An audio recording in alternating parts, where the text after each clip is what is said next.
Beneath the golden sands of Egypt lies a world not fully understood. A civilization that built monuments so precise, so impossibly grand, that even with all our modern knowledge, we still cannot fully explain how or why they were made. The more we uncover, the more elusive the truth becomes. What ancient knowledge has been lost beneath the shifting desert winds? What secrets are still sealed behind walls of stone, hidden in hieroglyphs, or buried in tombs that time forgot? Why was the Great Pyramid aligned with such astronomical precision? Who lies in the tomb that was never found? What strange force compelled entire cities to vanish without a trace? For every answer Egypt has given us, 100 more questions rise from the dust. This isn't just history, it's a puzzle, a story half told, and the pieces still missing may change everything we thought we knew about the ancient world. So sit back, relax, and let's dive deep into the shadows of the Nile, where mystery lingers in every stone and the past refuses to stay buried. Deep within the ancient sandstone walls of the Temple of Seti I, in the sacred city of Abydos, lies a detail so small that it's often missed by the casual visitor. And yet, it may be one of the most perplexing carvings in all of Egypt. The temple, built over 3,000 years ago to honor the memory of Seti I, father of the famed Ramesses the Great, is a place heavy with silence. Columns rise like stone sentinels, hieroglyphs whisper through time, and in a high ceiling beam near the hypostyle hall, something strange catches the eye. Among the rows of traditional symbols etched into the lintel, ankhs, falcons, royal cartouches, there is a cluster of carvings that seem distinctly out of place. Shapes that, to the modern eye, resemble helicopters, submarines, and aircraft with swept wings. Not abstract or symbolic, but unmistakably mechanical, detailed, proportional, and eerily familiar. These are the so-called Abydos flying machines. How could such imagery appear in a temple carved more than 3,000 years ago? Could it be coincidence, illusion, or something else entirely? The official explanation is grounded in the complexities of hieroglyphic evolution. Over centuries, temples were reused and inscriptions often overwritten. Egyptologists suggest that the peculiar shapes are the result of palimpsest carving, where newer hieroglyphs were etched over older ones, and the plaster or stone in between eventually eroded.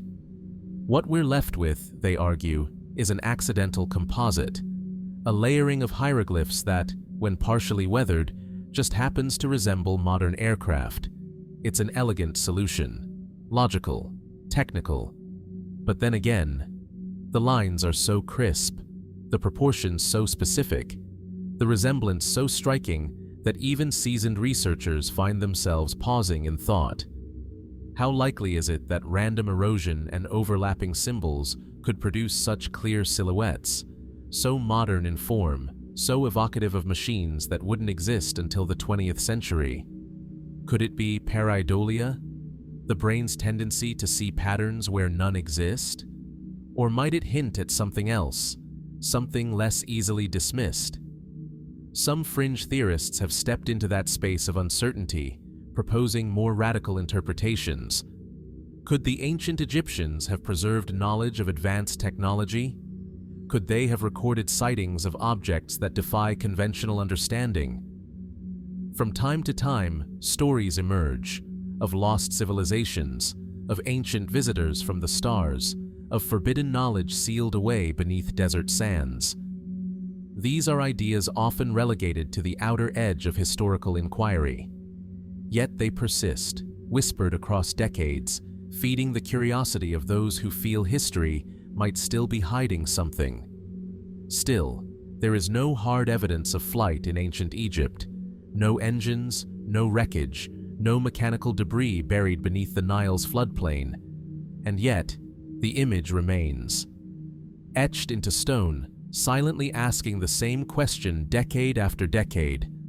What did the ancients see? The Temple of Seti the Ra itself adds another layer of enigma. Abydos was not just any city, it was considered one of Egypt's holiest sites, a place of resurrection and the afterlife, the mythical burial place of Osiris.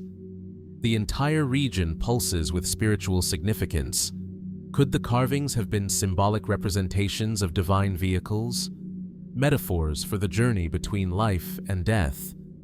Could the shapes we see as helicopters be stylized solar boats or sacred chariots drawn from the realm of myth? Interpretations vary depending on perspective. Some look at the carving and see coincidence. Others see evidence of a lost chapter in human history. What's undeniable is this: the Abydos helicopter has become more than a curiosity. It's a symbol of the vast unknown still locked within the walls of ancient Egypt, a reminder that for all we've discovered, we're still only scratching the surface. So we return to Abydos, to the Temple of Seti I, to a quiet beam high above a sacred hall where time has blurred meanings and left us with a puzzle carved in stone. And we ask ourselves, is this merely erosion and coincidence, or something we have yet to understand? The past speaks softly here. It does not shout. It leaves symbols, hints, fragments. And whether those fragments form the face of a god or the outline of a flying machine is a mystery that continues to unfold, one grain of sand at a time. The desert winds whisper through the ancient necropolis of Saqqara, a vast burial ground stretching south of Cairo, where the sands hold secrets older than history itself. Here, in the shadow of the step pyramid of Djoser, something quietly defies explanation. Nestled within a network of underground chambers and dusty courtyards lie objects few speak of, and even fewer understand. A collection of massive stone jars, impossibly heavy, precisely carved, and strangely out of place. These jars are not small. Some weigh several tons, carved from hard stone like granite or diorite, materials so dense that even with modern tools, shaping them would require time, effort, and sophisticated technique. Their surfaces are smooth to the touch, with perfectly symmetrical interiors, and in some cases, lids that fit with uncanny precision. To see them in person is to feel a sense of deep incongruity. These are not decorative urns or ordinary vessels. They seem functional, but their function is unknown. They appear engineered, yet no tool marks are visible. They are too large for domestic use, too refined for mere storage, and too heavy to have been easily moved. And so, the questions begin. What were they made for? Who carved them? And how? Mainstream archaeologists suggest they may have served a ritual purpose, perhaps used to store sacred oils, water, or offerings to the gods. Others believe they were symbolic containers, part of the elaborate funerary customs that governed death and rebirth in ancient Egypt. Saqqara was, after all, a gateway to the afterlife, a city of the dead where the physical and spiritual worlds converged. Yet these explanations, while plausible, leave much unanswered. Why would such incredible effort and precision be applied to simple storage vessels? Why use granite or diorite, materials harder than steel on the Mohs scale, when softer stones would have sufficed? And above all, how were they made? Inscriptions are few. The jars are rarely marked, offering no direct clues to their origin. Some appear in underground galleries believed to date back over 4,000 years, placing them in the early dynastic or Old Kingdom periods. And yet, the level of precision seems to outpace the conventional tools of the time: copper chisels, dolerite pounders, and primitive lathes. Could these jars have been crafted using techniques we've lost or no longer recognize?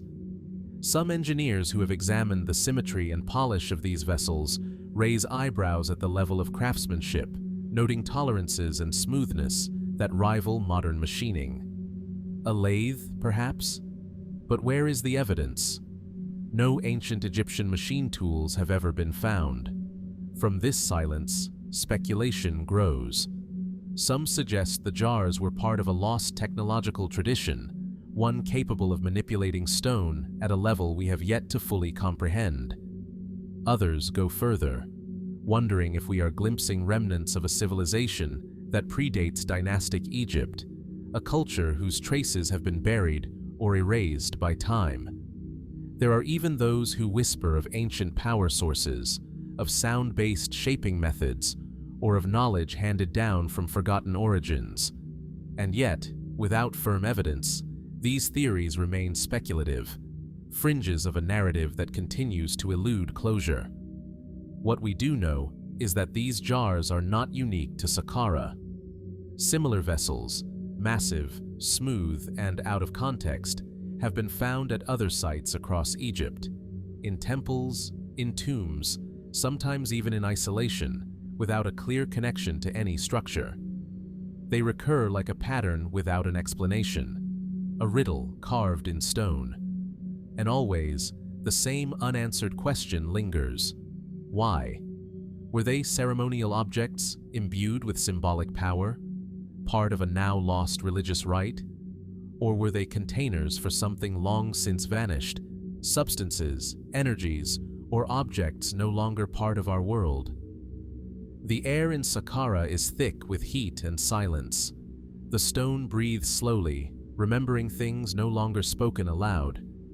The ancient jars, untouched by time, sit like silent sentinels, their purpose erased, but their presence undeniable. They do not explain themselves. They do not offer clues. They simply are, unmoving, unmoved, carved with purpose. But for what purpose, no one truly knows. Perhaps their mystery lies not just in what they are, but in what they represent. The vast unknown still hidden beneath Egypt's sands. A reminder that beneath every tomb, behind every sealed chamber, and within every carved vessel, there may be truths we are not yet ready or able to understand. So we leave Saqqara for now, the sun dipping behind limestone ruins, shadows stretching long across the desert floor. The jars remain where they have always been, waiting for another eye to study them, another mind to ask the question, what did they once hold? And what knowledge might still lie sealed within their perfect, silent stone? As we leave the stillness of Saqqara behind, our path leads us south along the Nile, to the cliffs of Deir el-Bahari. Here, carved into the rugged limestone face of the Theban mountains, stands one of ancient Egypt's most astonishing architectural achievements, the mortuary temple of Hatshepsut. Graceful colonnades rise in perfect symmetry against the cliffside, their clean lines and serene proportions unlike anything else in the ancient world. It is a place that radiates order, reverence, and imperial ambition. Yet behind this facade of grandeur lies one of the strangest and most persistent mysteries of ancient Egypt, the disappearance of Hatshepsut's mummy. Hatshepsut was no ordinary pharaoh. She ruled Egypt for over 2 decades during the 15th century BC, one of the few women to take the title of king. She wore the ceremonial beard, used the masculine pronouns, and portrayed herself in the guise of a male ruler to legitimize her reign. Under her leadership, Egypt prospered, monuments were built, trade flourished, and peace endured. Her temple at Deir el-Bahari was a declaration of her power and legacy, intended to enshrine her memory for eternity. But eternity, it seems, had other plans. For centuries, her mummy was missing. Despite the prominence of her reign, Hatshepsut's final resting place remained uncertain.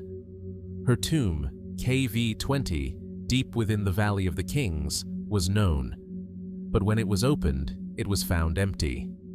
No royal mummy, no sarcophagus bearing her name, only fragments, as if someone had deliberately removed her remains, or worse, erased her. Was this a case of simple tomb robbery, common throughout Egypt's long and turbulent history? Or was something more intentional at work, The evidence began to suggest the latter. Toward the end of her reign, and especially after her death, Hatshepsut's memory was systematically suppressed. Her images were defaced, her cartouches chiseled out, her statues toppled.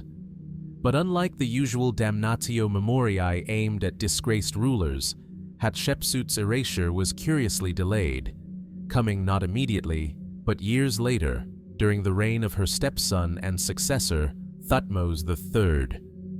Historians have long debated the motives. Was it political revenge from a son who had been denied his rightful rule? An effort to reassert traditional male dominance? Or was it part of a broader theological shift, aiming to erase a precedent that challenged the divine order of kingship? Whatever the motive, the result was profound. Hatshepsut vanished from the historical record, and, it seemed, from the physical world as well. The search for her mummy stretched across centuries. Dozens of unidentified female remains were studied, tombs re-examined. Some speculated that her body might have been destroyed entirely, lost to fire, looters, or deliberate desecration. Others hoped that her remains might have been secretly reburied, hidden by loyal priests or courtiers desperate to preserve her legacy. Then, in the early 2000s, attention turned to a small, neglected tomb known as KV-60. Inside were two mummies, one in a coffin marked with the name of Hatshepsut's nurse, Sitri-In. The other lay unceremoniously on the floor, unmarked and forgotten. She had once been dismissed as unimportant, but new forensic techniques gave her a second chance. In a stroke of luck, a box inscribed with Hatshepsut's cartouche had been found in a cache of embalming materials. Inside it, a molar tooth. When researchers compared the tooth with the CT scans of the unidentified mummy from KV-60, the fit was close enough to raise eyebrows. Had they finally found the lost queen? The announcement made headlines. It was a compelling story. A missing mummy rediscovered not by tomb robbers or ancient rituals, but by dental evidence and modern science. And yet, not all experts were convinced. The match was not conclusive. The box could have been symbolic, the tooth from another individual.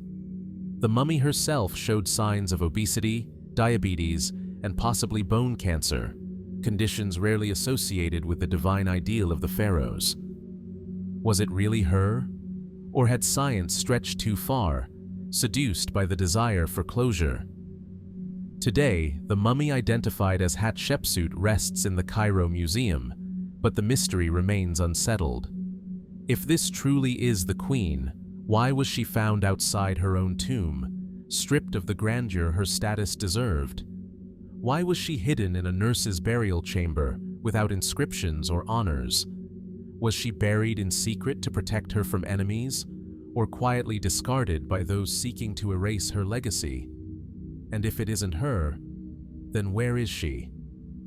The temple at Deir el-Bahari still gazes across the desert, its columns casting long shadows in the afternoon light. It was built to immortalize a ruler who defied tradition, ruled as a man, and reshaped the image of power.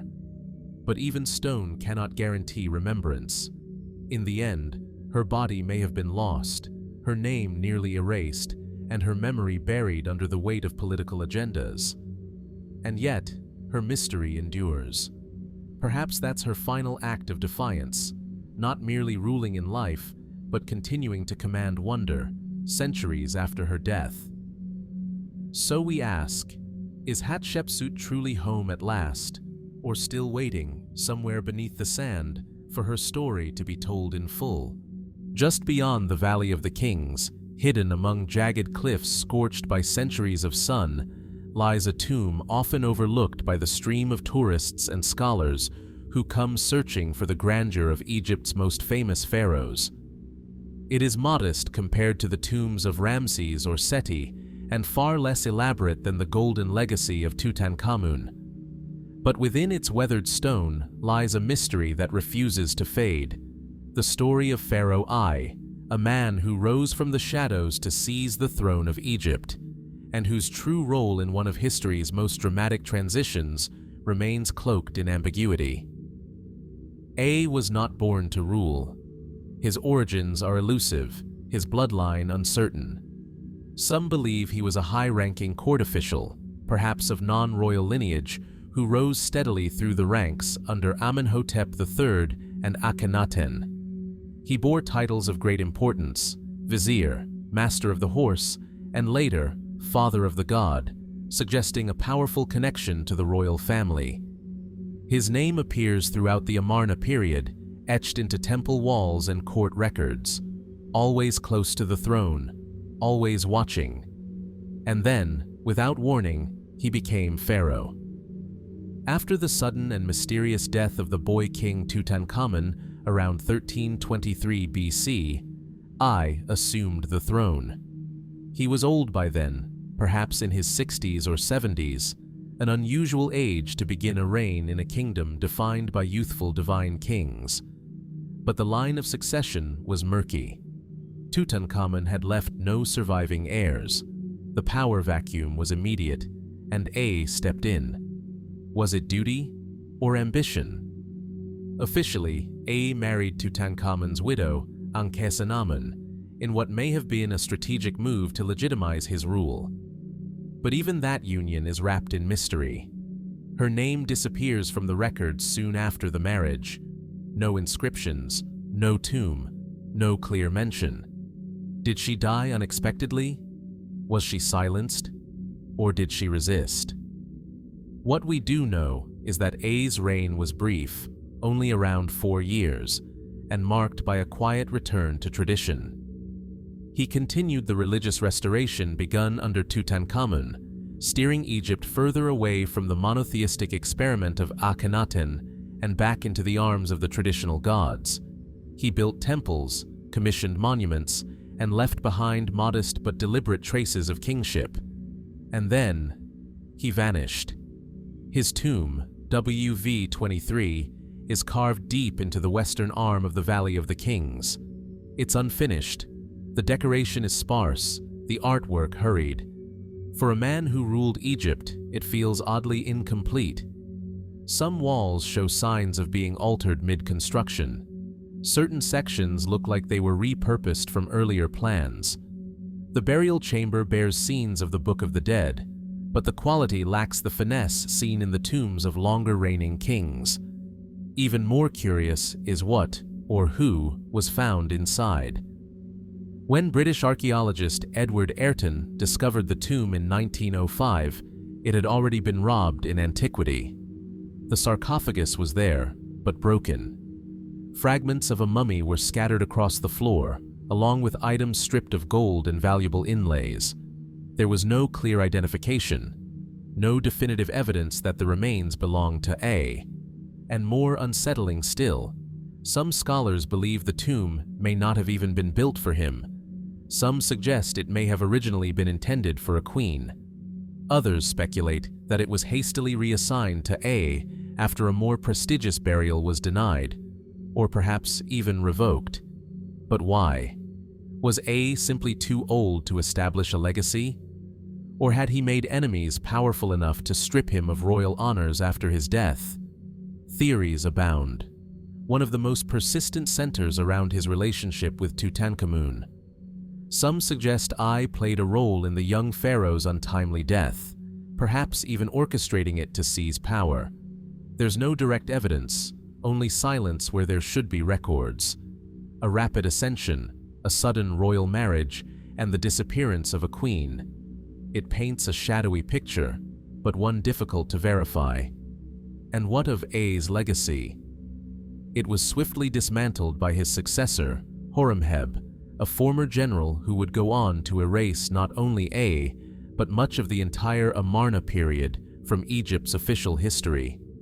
Monuments were defaced, names were scrubbed away, statues were smashed. Horemheb positioned himself as the rightful restorer of order, and in doing so, he ensured that I, and others, would fade into obscurity. But I's presence lingers, in temple reliefs where his name was later chiseled out, in the strange quiet of his tomb, unfinished and almost forgotten, and in the uneasy gaps between Egypt's most turbulent dynastic years.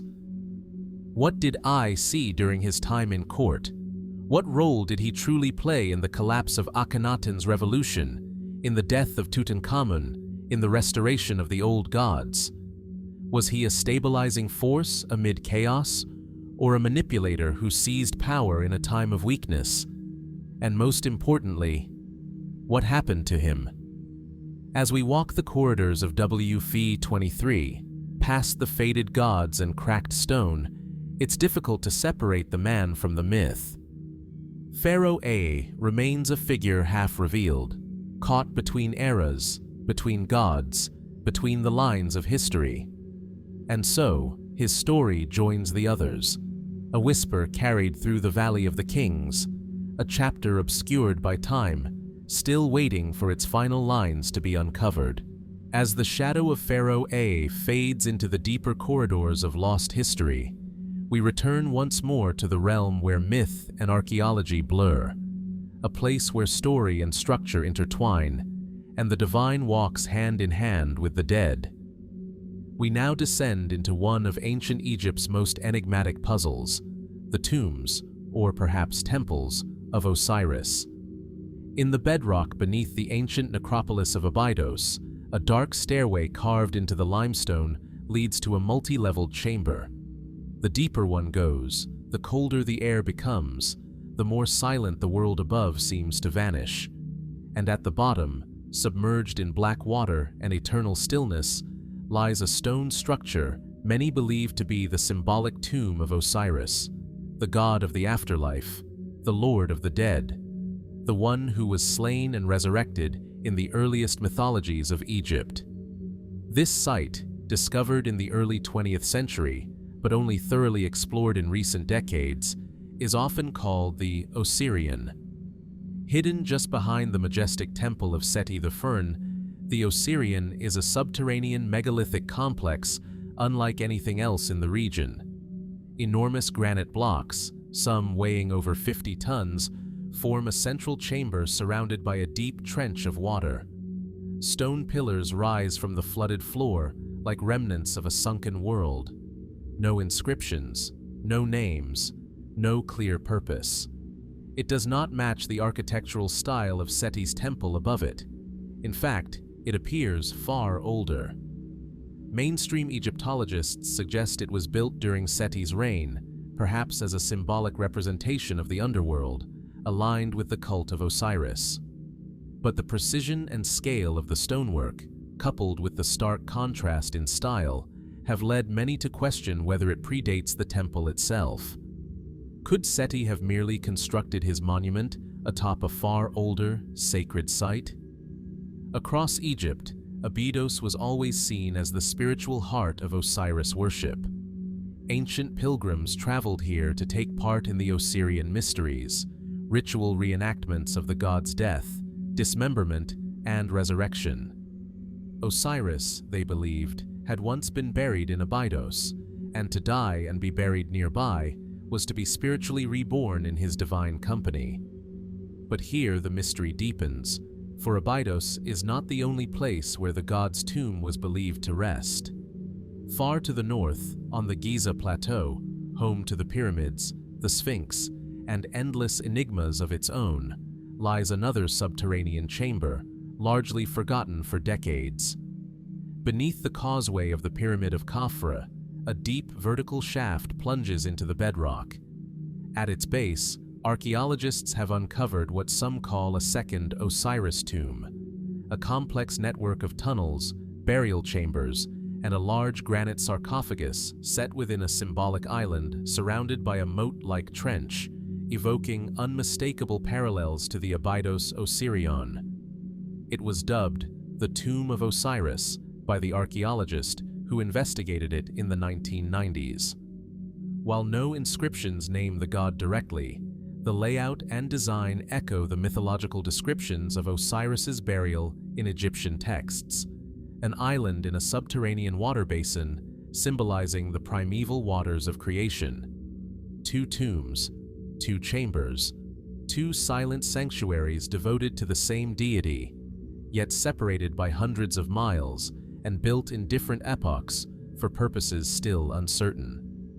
Were these purely symbolic structures, ritual centers used in sacred dramas to honor the myth of death and resurrection? Or were they attempts to mark something deeper, something literal? Some fringe researchers have gone further, suggesting that the dual tombs may hint at a lost memory, a real individual whose story evolved over millennia into the legend of Osiris.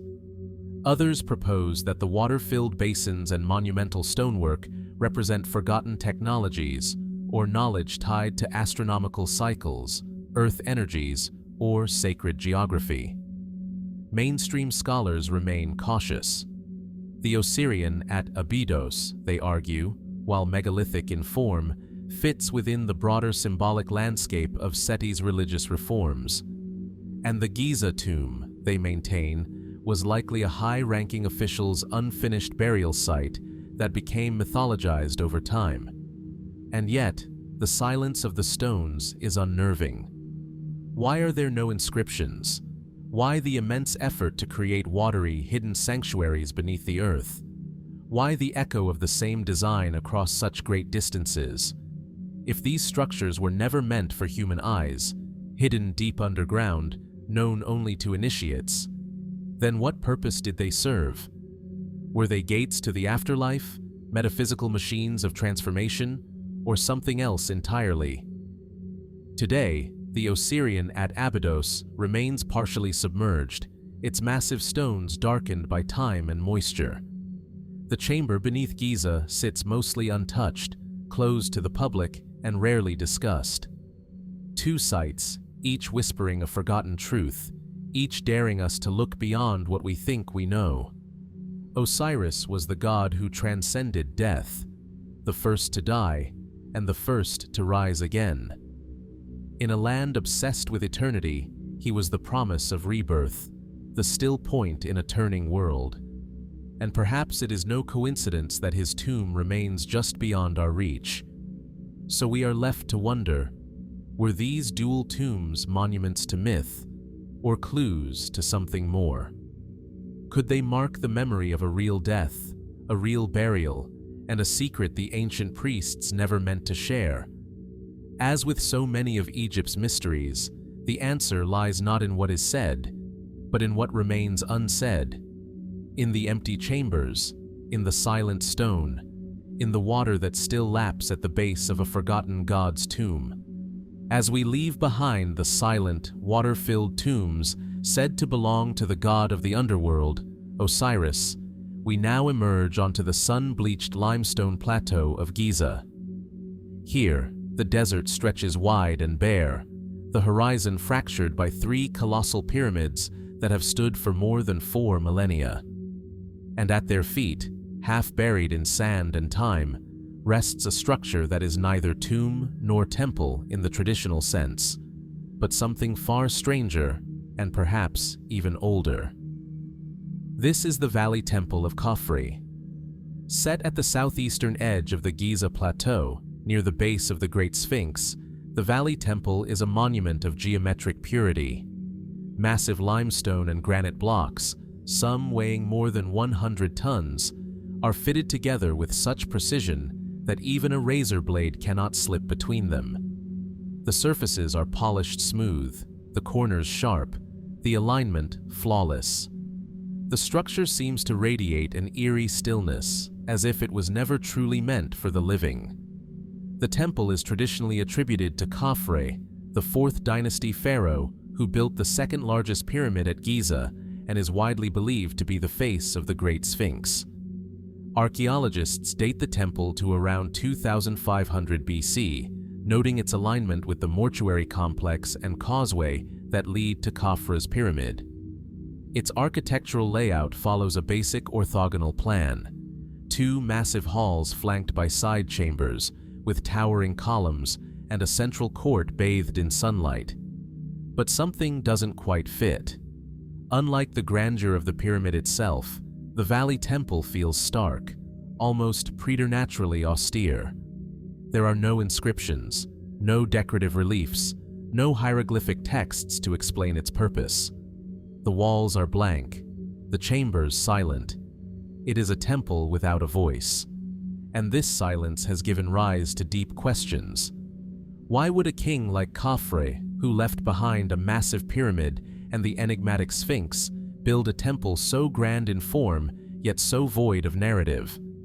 Was it meant to be functional, perhaps used for mummification rites or ceremonial purification, or did it serve a deeper, more esoteric role? Mainstream Egyptologists argue that the temple functioned as part of the pharaoh's mortuary complex. Bodies were brought here from the Nile, ritually prepared, then carried through the causeway to the pyramid above. The absence of decoration, they say, might reflect its utilitarian nature or the loss of embellishments over time. Yet for others, the mystery lies deeper, in the stone itself. The sheer scale of the megalithic blocks raises engineering questions.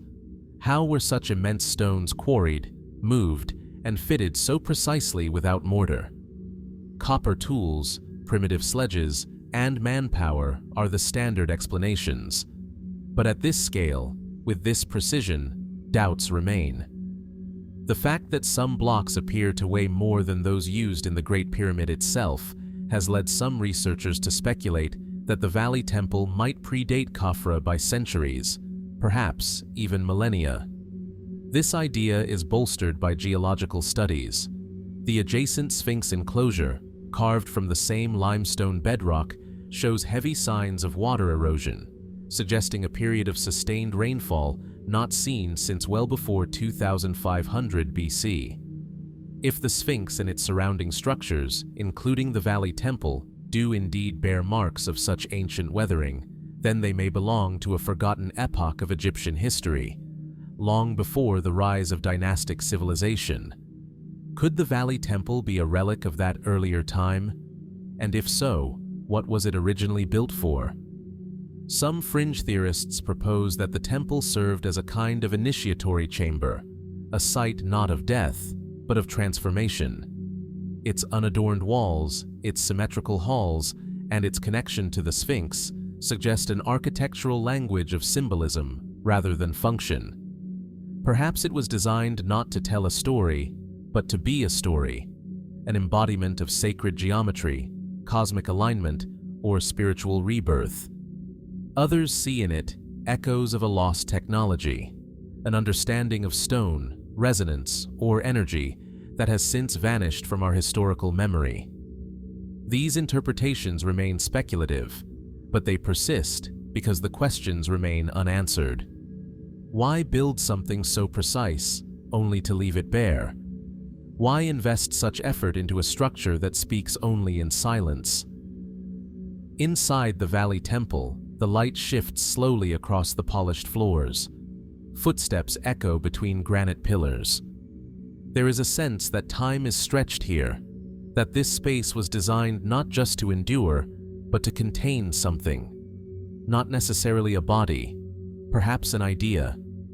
And it is this lingering ambiguity that keeps the mystery alive. The Valley Temple of Khafre stands at a crossroads between Orthodox history and something less defined, between the known and the unknowable.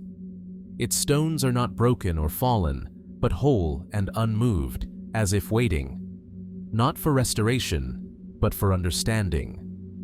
So we are left to wonder, was this temple truly Khafre's creation, or did he inherit it from a deeper, older tradition now buried beneath the sands?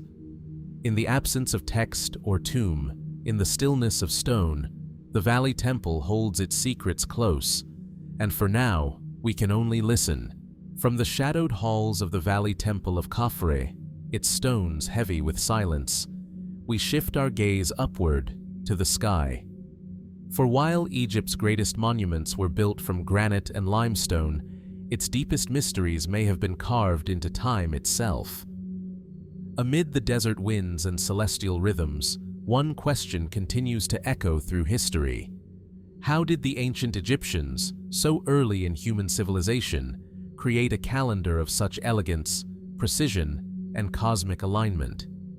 The Egyptian calendar was unlike anything the ancient world had seen. It divided the year into 12 months of 30 days each, with 5 extra days, known as the epagamenal days, added to balance the cycle. It followed a 365-day solar pattern, remarkably close to our modern Gregorian year. But what's more astonishing is when it appeared.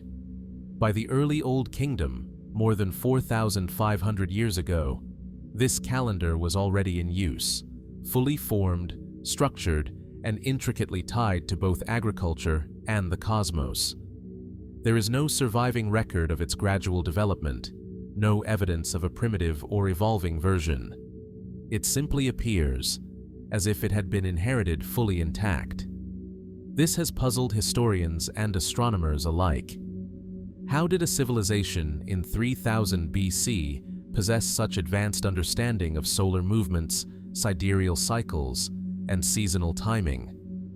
What tools, what observations, what inherited knowledge allowed them to build not only monuments that aligned with the stars, but a calendar that tracked the sun with such reliability? Much of the calendar's structure was tied to one celestial event in particular, the heliacal rising of Sirius, the brightest star in the night sky. Each year, just before dawn, Sirius would reappear on the eastern horizon after a 70-day absence. To the ancient Egyptians, this event was not merely astronomical, it was divine. Its rising marked the beginning of the new year, coinciding with the annual inundation of the Nile, the life-giving flood that replenished Egypt's soil. The star they called Sopdet, and later associated with the goddess Isis, became a cosmic beacon. Its appearance foretold rebirth, renewal, and order. But predicting this moment with precision would have required years, if not centuries, of detailed skywatching. So who or what taught the Egyptians to read the stars in this way? Mainstream scholars believe that the calendar evolved from centuries of careful observation by priest astronomers, particularly at temple complexes like Heliopolis, known as the City of the Sun. These sacred astronomers, stationed atop pylons and obelisks, may have tracked the shifting horizon line of stars, the length of shadows, and the changes in light that signaled solstices and equinoxes. But even this explanation raises further questions. How could a culture at the dawn of recorded history, without telescopes, without precise instruments, measure the solar year so accurately? How did they coordinate their religious, agricultural, and civic life with a calendar that remained functional for thousands of years? Some suggest the answer lies not in gradual development, but in a legacy left behind. There are theories, whispered from the fringes of historical inquiry, that propose the calendar was not invented by the Egyptians at all, but inherited. Perhaps from an earlier, now lost civilization, whose understanding of the heavens was passed down through oral tradition, symbolic architecture, or sacred knowledge. Others have proposed that the Egyptians encoded cosmic cycles into their myths, using allegory to preserve astronomical truths. Consider the myth of Osiris and Isis, the 70-day disappearance of Osiris mirroring the 70-day absence of Sirius, or the story of Ra's daily journey through the underworld, echoing the solar path across the sky. These tales are more than morality plays. They are cosmic calendars in symbolic form. And then there's the mysterious link between Egyptian timekeeping and other ancient cultures. The Mayans, thousands of miles away and separated by oceans, also developed an intricate solar calendar with astonishing mathematical precision. The Sumerians, too, tracked celestial cycles with complex sexagesimal systems.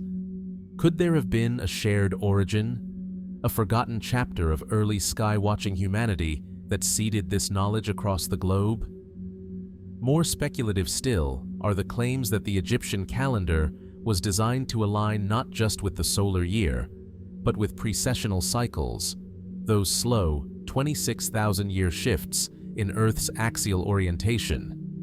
Some researchers argue that key monuments, including the Sphinx and the Great Pyramid, point to such long-term stellar alignments. If this were true, it would suggest an understanding of time on a scale that modern civilization only confirmed in the past few centuries. Mainstream archaeology remains cautious. The Egyptian civil calendar, for all its elegance, did drift slightly from the true solar year, by about a quarter of a day annually.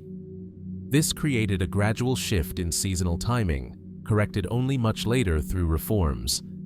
It's often cited as evidence that their system, while advanced, was not perfect, but perhaps perfection was never the goal.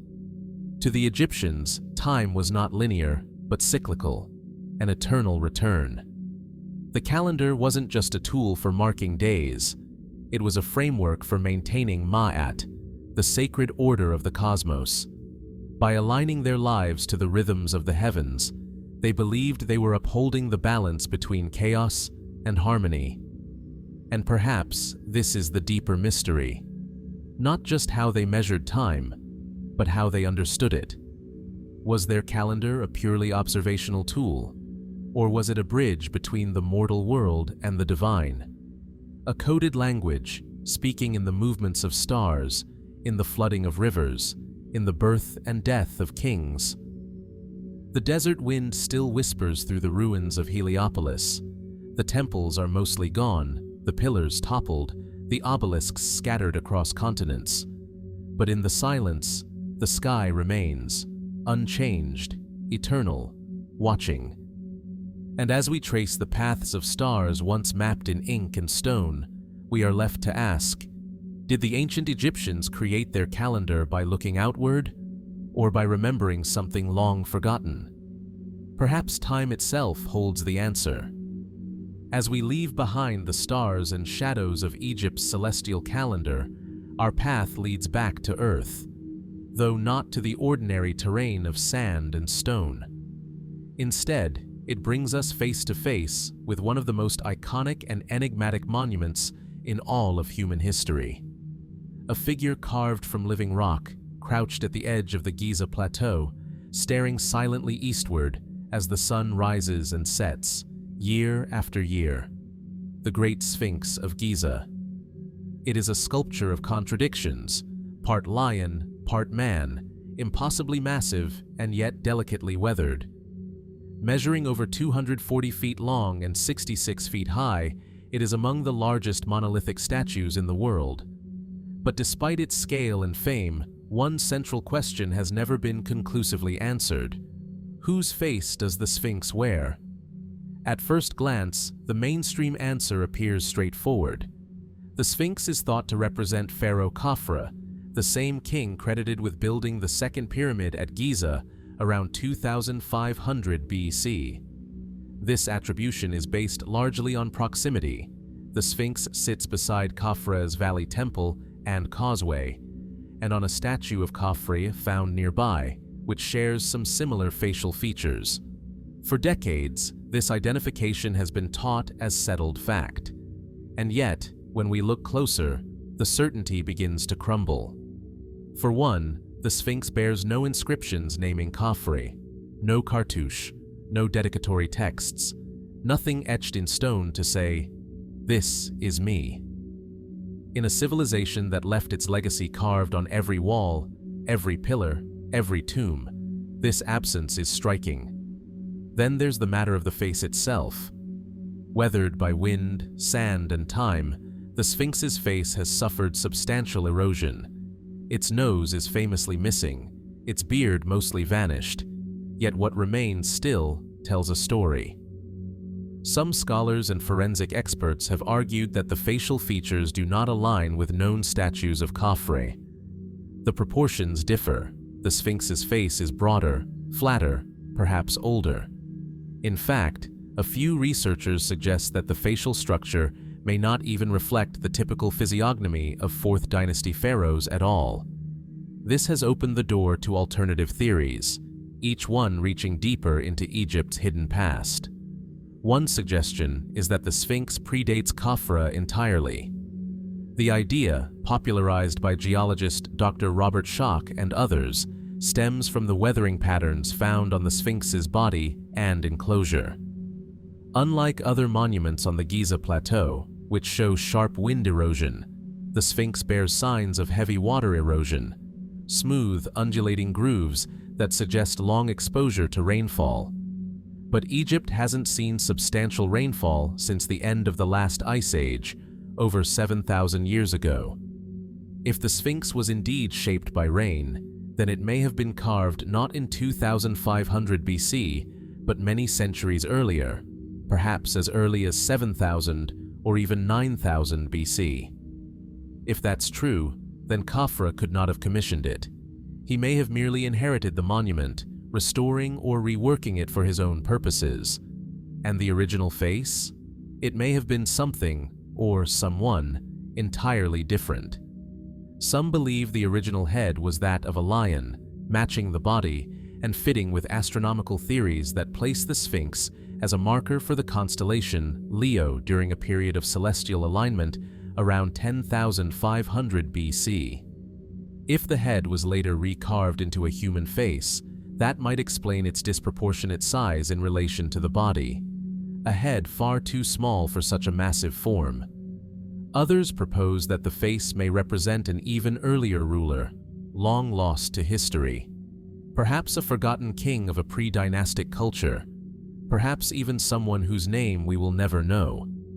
Then there is the most provocative idea of all, that the Sphinx may serve not just as a monument, but as a message, a vessel of encoded knowledge from an earlier civilization, one that understood the stars, the cycles of time, and the power of myth.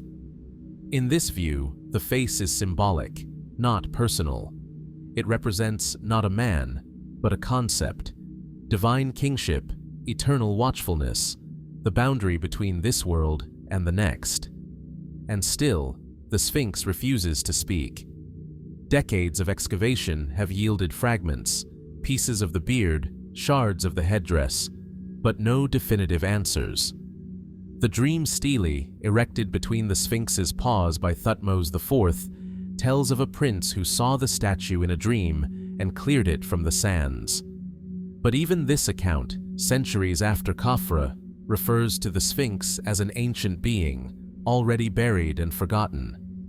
So we are left with a face whose gaze spans time itself, a face that may be Khafre's, or someone else's, or no one's at all.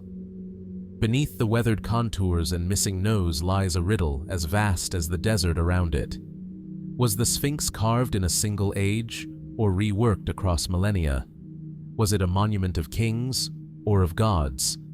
And most haunting of all, what knowledge has it watched slip away with the sands? As the sun rises behind the Sphinx and casts its first light across the plateau, it catches the edges of this ancient face, silent, eroded, unresolved. And so the question remains: who, or what, is the Great Sphinx truly meant to represent? Perhaps the answer lies not in stone, but in what was never written.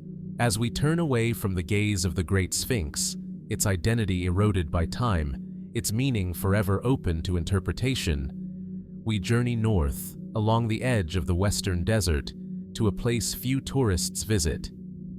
Beyond the familiar monuments of Giza, past the polished limestone blocks of Khafre and the towering grandeur of Khufu's Great Pyramid, lies a windswept plateau shrouded in dust and silence. Here, amid the crumbled remains of once great structures, sits a lesser-known site that raises more questions than it answers: the ruins of the lost pyramid of Djedefre. The site is called Abu Rawash. To the untrained eye, there is little to see, just scattered blocks, half-buried shafts, and a rise of rock that appears more like a quarry than a royal tomb. And yet, this was once the chosen burial site of a pharaoh. Djedefre, the son of Khufu, reigned for a brief and poorly documented period during Egypt's 4th dynasty, around 2560 BC. He was the immediate successor to the builder of the Great Pyramid. And yet, instead of continuing the family legacy at Giza, he made a striking choice.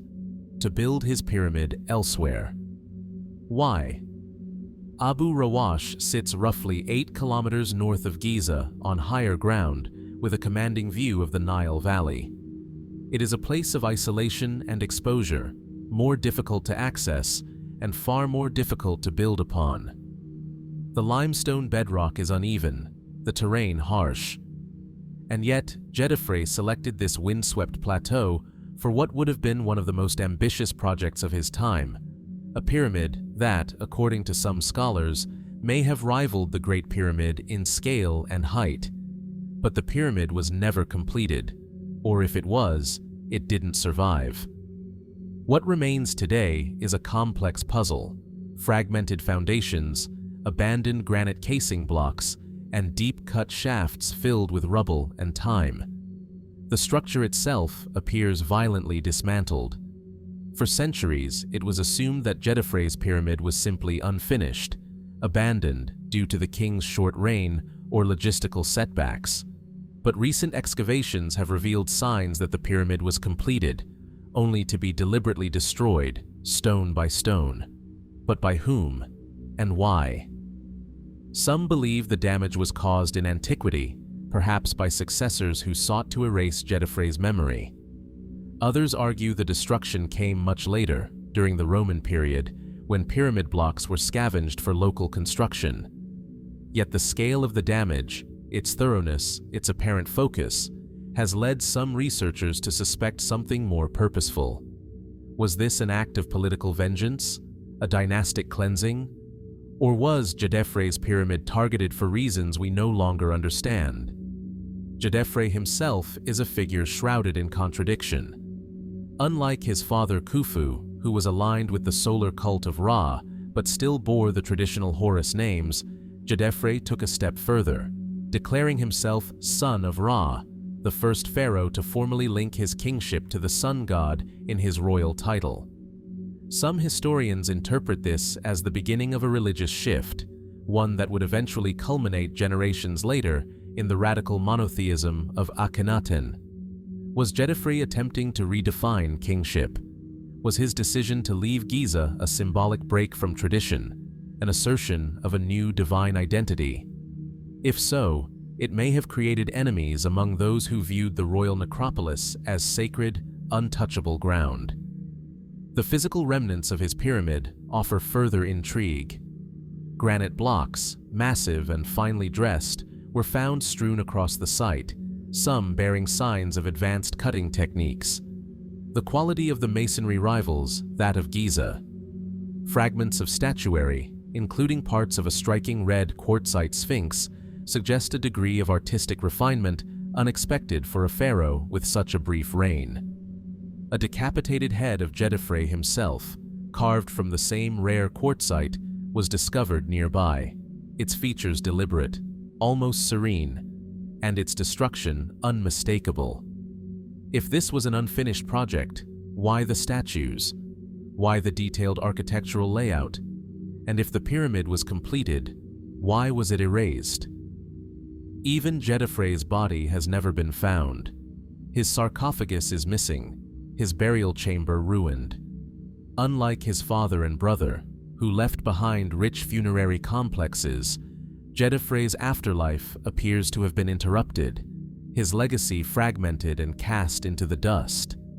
And yet, there are still whispers of hidden chambers yet to be excavated, of a funerary boat pit not unlike those found at Giza, of alignment anomalies that suggest deeper astronomical or ritual meanings behind the placement of Abu Rawash.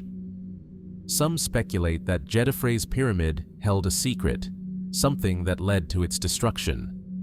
Others see the site as the unfortunate victim of historical erasure, caught in the tides of royal succession and shifting religious power. Today, Abu Rawash is quiet. The wind moves freely over the broken stones. There are no crowds, no grand restoration projects. Just the scattered ruins of a monument that once aimed for the sky and now lies buried under centuries of speculation. And so, the mystery remains. Why did Djedefre break from the sacred alignment of Giza? What happened to his pyramid after it was built? And what might still lie beneath the sand, waiting to be uncovered? In the shadows of Egypt's most famous kings, the story of Djedefre whispers a different kind of legacy, one not of triumph and immortality, but of silence, absence, and loss. And perhaps, just perhaps, a secret buried deeper than we yet know. Beyond the windswept ruins of Abu Rawash, where the mystery of Djedefre's vanished legacy fades into the dust, the journey returns once again to Abydos, the sacred heart of ancient Egypt's spiritual world. A place not merely of temples and tombs, but of pilgrimage, myth, and rebirth. And beneath its sun-baked sands lies a hidden chamber that few ever see. Not a tomb, not a sanctuary, but something stranger, something deeper, a vast subterranean structure whose purpose remains as elusive as the darkness that surrounds it. It is known simply as the Osirian. Discovered in the early 20th century behind the grand mortuary temple of Seti III, the Osirian lies sunken deep into the ground, its massive stone blocks submerged in groundwater, its chambers echoing with silence. At first glance, it appears out of place. Unlike the elegant, delicately carved reliefs of Seti's temple above, the Osirian is built of cyclopean masonry, megalithic stones weighing up to 60 tons, fitted with such precision that no mortar was needed. Smooth granite pillars rise from a central island, encircled by a trench that now holds water, giving the appearance of a flooded ceremonial pool. Staircases descend into the gloom. Corridors lead nowhere. The air is damp, still, and heavy with age. Mainstream Egyptologists generally accept that the Osirian was built during the reign of Seti III in the 13th century BC, perhaps as a symbolic tomb for the god Osiris, meant to represent the underworld. Its placement, directly behind Seti's temple, supports this interpretation. Inscriptions on the upper walls and fragments of painted reliefs suggest some degree of dynastic connection. And yet, the structure beneath seems older, much older. Nothing about the Osirian's architecture matches the stylistic norms of the New Kingdom.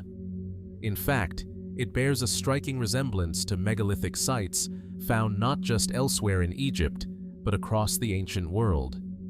Its sheer scale, minimalist design, and subterranean layout evoke comparisons to temples in pre-Incan Peru or the foundational levels of sites in Baalbek, Lebanon. Why would Seti, whose own temple is a masterpiece of fine stonework and detailed art, suddenly adopt an entirely different architectural language for the Osirian? Some scholars argue that Seti did not build the Osirian at all. Instead, they suggest he discovered it, already ancient by his time, and chose to incorporate it into the sacred landscape of Abydos. The temple above would serve the living, the structure below, the dead. If that's true, then who built the Osirian? And when? Geological studies of the erosion on the lower walls, particularly those long exposed to groundwater, suggest significant age. There are no definitive inscriptions attributing its construction. No royal names carved in the typical cartouche. It is as if the builders left no trace of themselves, only the stone itself, perfectly shaped and deeply buried. Some propose that the Osirian is a remnant of a lost chapter in Egyptian history, perhaps pre-dynastic, perhaps even pre-cataclysmic, dating to an era before 3000 BC. The symbolism of water, the island platform, and the surrounding enclosure has led some to interpret it not merely as a tomb, but as a symbolic map of the cosmos, an architectural representation of the primeval mound rising from the waters of chaos in Egyptian creation mythology. Could it have been a place of initiation? A gateway between realms? A site not for burial, but for transformation? Others, more cautiously, point out that the similarities to Seti's temple may indicate it was built under his reign, but by a different team of architects experimenting with older, archaic forms.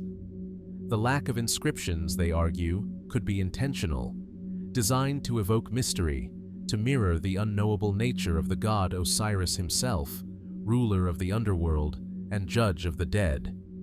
And still, the deeper one looks, the more the questions multiply. Why was such a structure buried beneath ground level in a region prone to flooding? Why use granite, so difficult to quarry and transport, for a structure with no clear function?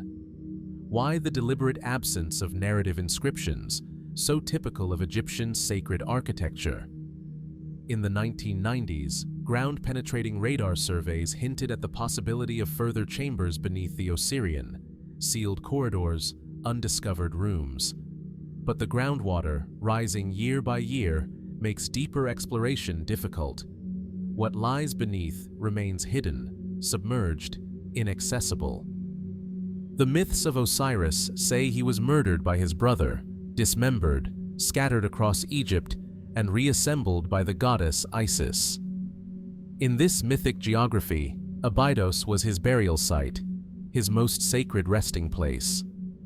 Pilgrims traveled from across the Nile Valley to stand in his presence. Could the Osirian have once housed a sacred relic, a symbolic coffin, a ritual meant to mimic his death and resurrection? Or is its true purpose something more ancient still, something that predates the gods, the myths, and even the pharaohs themselves? Today, the Osirian sits in shadow, half submerged, half forgotten. Few visitors make their way to its flooded heart. The air is cool and damp, the stones are still, and the silence is not empty. It feels watchful, as though the structure remembers something we have forgotten. So we ask, was the Osirian a symbolic tomb, a remnant of an earlier civilization, a portal between myth and memory? The answers, like the water that laps at its hidden walls, remain just out of reach. From the submerged stillness of the Osirian, its silent granite monoliths cloaked in shadow, we move into another layer of Egypt's forgotten past. A different kind of mystery, not carved into stone or encoded in myth, but found in the human remains themselves. Deep within burial chambers across ancient Egypt, archaeologists have uncovered something both subtle and unsettling. Human skulls, elongated far beyond normal proportions, smooth, tapered, and unnaturally stretched, bones that seem to defy typical human anatomy. What are we looking at? And why does their presence echo across different regions, different time periods, and even different continents? The phenomenon is known as cranial elongation, or artificial cranial deformation. It's a practice that has been observed not only in Egypt, but in cultures as diverse as the Paracas of Peru, the Huns of Central Asia, and certain tribes in Africa and the South Pacific. In Egypt, the most notable examples have surfaced in pre-dynastic tombs and burials dated as far back as 4000 BC, long before the age of the pyramids. The skulls are unmistakable. Elongated at the rear, they curve smoothly upward and back, forming an elegant, almost alien silhouette. They are not the result of genetic mutation or disease. Instead, they appear to have been deliberately shaped, manipulated during infancy by binding the head with cloth or wooden boards over time, encouraging the bones to grow in a new, constrained form. But the deeper mystery isn't just how they were shaped, it's why. Why would ancient people intentionally alter the natural shape of the human head? What purpose, social, spiritual, or symbolic, could have driven such a profound transformation? Mainstream scholars offer practical explanations. In many cultures, elongated skulls were seen as a sign of beauty, nobility, or divine status. The act of shaping the head may have served as a marker of identity, signaling membership in an elite class or priestly caste. In this view, cranial modification is a kind of social passport, a physical signature of belonging. In Egypt, however, the evidence is more fragmentary and more intriguing. Most of the elongated skulls found in Egyptian contexts do not appear in royal tombs or elite necropolises. Instead, they're often discovered in simpler, pre-dynastic graves, long before centralized kingship took hold. And yet, the appearance of these skulls seems to anticipate a recurring theme in Egyptian art and ideology. The idea that the pharaoh is not quite human, but something more, something halfway between man and God. Look closely at the art of the Amarna period, and the parallels become harder to ignore. During the reign of Akhenaten in the 14th century BC, depictions of the royal family shift dramatically. Akhenaten himself is shown with a narrow face, long limbs, and a distinctively elongated skull. His daughters, too, appear with exaggerated cranial shapes, smooth, extended, almost stylized. Scholars often interpret these forms as artistic abstraction or religious symbolism. Akhenaten's theological revolution, centered on the worship of the sun disk, Aten, was itself a dramatic departure from tradition. Perhaps the imagery was meant to set the royal family apart, to signify divine transformation. But what if it wasn't just symbolism? Some researchers have suggested that Akhenaten's appearance, and that of his family, reflects an echo of an ancient practice, remembered and revived in a new, spiritual form. A nod to an older, long-forgotten belief that to stretch the head was to expand the mind, to bring the individual closer to the gods, or to something that came before the gods. And here, the theories become more speculative. Some fringe researchers propose that the elongated skulls in Egypt and in cultures around the world hint at contact with an unknown civilization, one not native to Earth. The idea, controversial and widely dismissed by academia, suggests that the deliberate reshaping of skulls was an attempt to emulate these mysterious beings, to look more like them, whatever they were. Others suggest the practice was rooted not in contact, but in memory, a dim cultural echo of an ancient time when elongated skulls were natural, not artificial, a time now buried beneath layers of myth and sand. Yet even without invoking lost civilizations or extraterrestrial influences, the skulls remain deeply puzzling.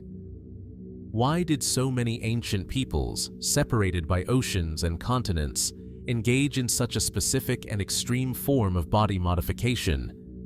Was it a coincidence of cultural expression, a universal human urge to reach beyond the physical? Or does it speak to something deeper, an instinctual connection between the shape of the head and the perception of wisdom, power, or transcendence? And in Egypt, specifically, why do we find elongated skulls at the very dawn of its civilization, only to see them vanish as dynastic power consolidates? What changed? Was the practice suppressed, ritualized, or absorbed into other forms of cultural expression? Today, most of the skulls rest in museum storage, catalogued, measured, but largely forgotten. Few visitors ever see them. Few exhibits ever mention them.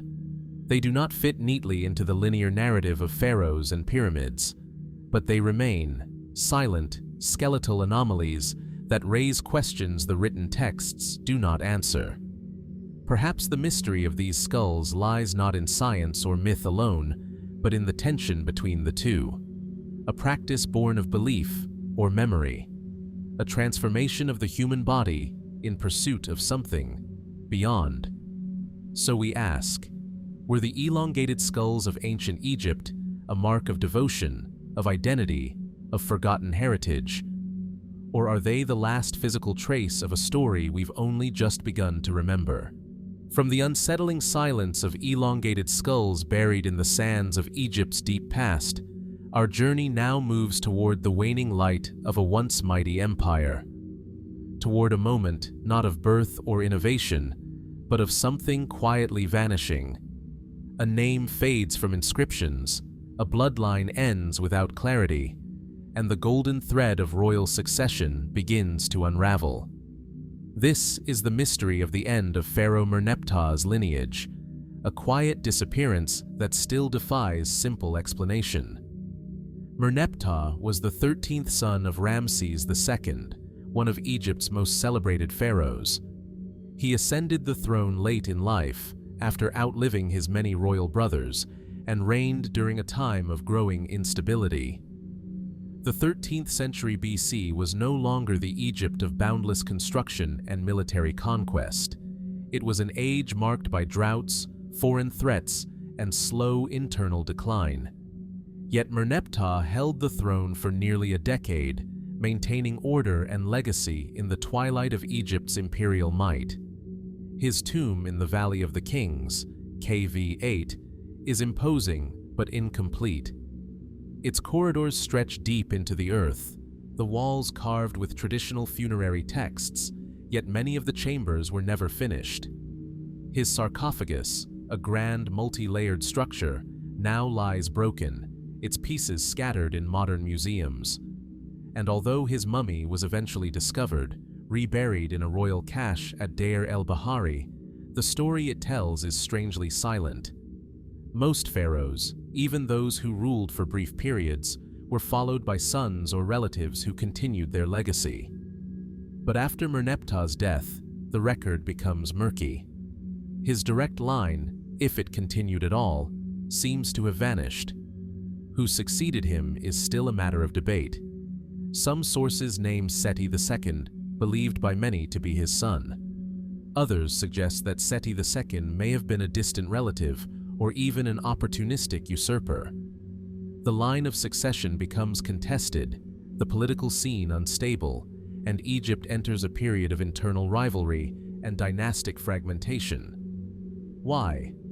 What happened in the final years of Merneptah's reign that led to such uncertainty? Was there a crisis of legitimacy? An assassination? A plague? Or did something more complex unfold behind the scenes of official record-keeping?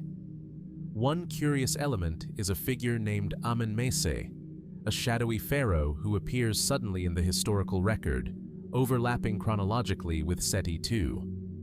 Some scholars believe he may have been a rival claimant to the throne, perhaps a son of Merneptah from a different queen. Others argue that he was an unrelated noble who seized power during a moment of weakness. His monuments are few and often later defaced. His tomb, KV10, was started but never finished. His mummy has never been found. It is possible that Amenmese's rise and the quick erasure of his name reflects a hidden power struggle within Merneptah's own household. If so, then the end of Merneptah's lineage may have been less a matter of fate and more the result of palace intrigue. Royal families in Egypt were often fractured by rival queens, half-brothers, and complex lines of inheritance. Could one such rivalry have turned fatal? Another possibility lies beyond the palace walls. Merneptah's reign was marked by significant external threats. His famous victory stele, now housed in the Cairo Museum, records a military campaign in Canaan and contains the first known written mention of a people called Israel. But the greater threat may have come from the west, the mysterious Libyan tribes and their allies, known to have invaded during his reign. Egypt repelled these attacks, but not without cost. Was the royal house weakened in the process? Moreover, Merneptah ruled during a time of growing famine and social unrest. Climate studies suggest that prolonged drought may have affected Egypt during this era, reducing the Nile floods and threatening agricultural output. Famines destabilize empires, they spark rebellions, they erode the authority of kings, especially aging ones. Some researchers wonder whether Merneptah's heirs, if he had them, may have perished in the chaos that followed. Others consider the possibility that his family line was politically erased by later dynasties, either through military defeat or deliberate historical revisionism. And here, the silence of the tombs becomes more telling than their inscriptions. No intact funerary monuments have been definitively linked to Merneptah's sons. No grand statues or commemorative texts honor his descendants. Even Seti II's lineage ends abruptly, giving way to yet another usurper, Siptah, whose own parentage remains unclear. Within a generation of Merneptah's death, the 19th dynasty itself collapsed, and the throne was seized by the military general Ramses III, inaugurating the 20th dynasty in what many believe was a forceful break from the past. Was Merneptah's line quietly extinguished, or was it violently erased? In Egyptian tradition, to be forgotten was worse than death. The erasure of a name, the desecration of a tomb, the breaking of a lineage, these were not just political acts, but metaphysical ones. They severed the connection between the living and the afterlife. They denied the soul its place among the stars. And perhaps this is the greatest mystery of all, not just how a dynasty ended, but why it was allowed to vanish without memorial. No grand texts mourn Merneptah's legacy. No clear heirs claim his mantle. Just silence, chiseled into the stone corridors of unfinished tombs and half-erased cartouches. So we ask, what really happened to Merneptah's descendants? Were they victims of succession, of conspiracy, or of something darker still? The answers remain buried, perhaps beneath the dust of the Valley of the Kings, or within a yet unopened tomb, waiting quietly for the light of discovery. As the royal bloodlines of Merneptah quietly dissolve into the shadows of forgotten history, we now turn our attention further back, far beyond the dynasties, before the pharaohs, before the hieroglyphs were etched into stone. We descend into the sands of time to an era where Egypt had no pyramids, no temples, no kings. And yet, even in this prehistoric silence, something remarkable emerges. Carefully preserved human remains, wrapped not in grandeur, but in mystery. We are in the Nile Valley, near the edge of the desert, where the dunes begin to rise, where burial pits from over 6,000 years ago have yielded some of the oldest mummified bodies ever discovered in Egypt. These are not the gilded, resin-coated mummies of the New Kingdom. There are no elaborate coffins, no sacred inscriptions, only bodies laid in shallow graves, curled in fetal positions, wrapped in linen, and astonishingly well preserved. They predate the dynastic era by centuries, some by more than a millennium.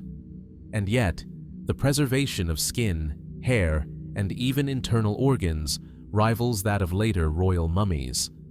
How is this possible? For decades, archaeologists assumed these early mummies were preserved by nature alone. The arid desert sands, with their low humidity and intense heat, created the perfect environment for desiccation. Bodies buried in direct contact with the earth would dry rapidly, inhibiting decay. It was believed to be accidental, a fortunate coincidence of geography. But recent discoveries suggest something more intentional. In 2014, a team of researchers analyzing linen wrappings from pre-dynastic cemeteries at sites like Badari and Mostageda made a startling discovery. The linen bore traces of a complex mixture: plant oils, resins, gum, and an antibacterial agent derived from conifer trees. The chemical composition closely resembled that found in much later mummification practices, some 2,500 years after these individuals were buried. This was not a natural accident. This was chemistry. This was a ritual. Could it be that mummification, one of Egypt's most iconic and sophisticated traditions, began not in the time of the pyramids, but in the Neolithic age? And if so, who were the people who practiced it? The graves themselves offer few clues. There are no grand monuments, only simple pottery, carved figurines, and flint tools buried alongside the dead. These were farming communities, likely governed by clan elders, living in an age when writing had not yet emerged.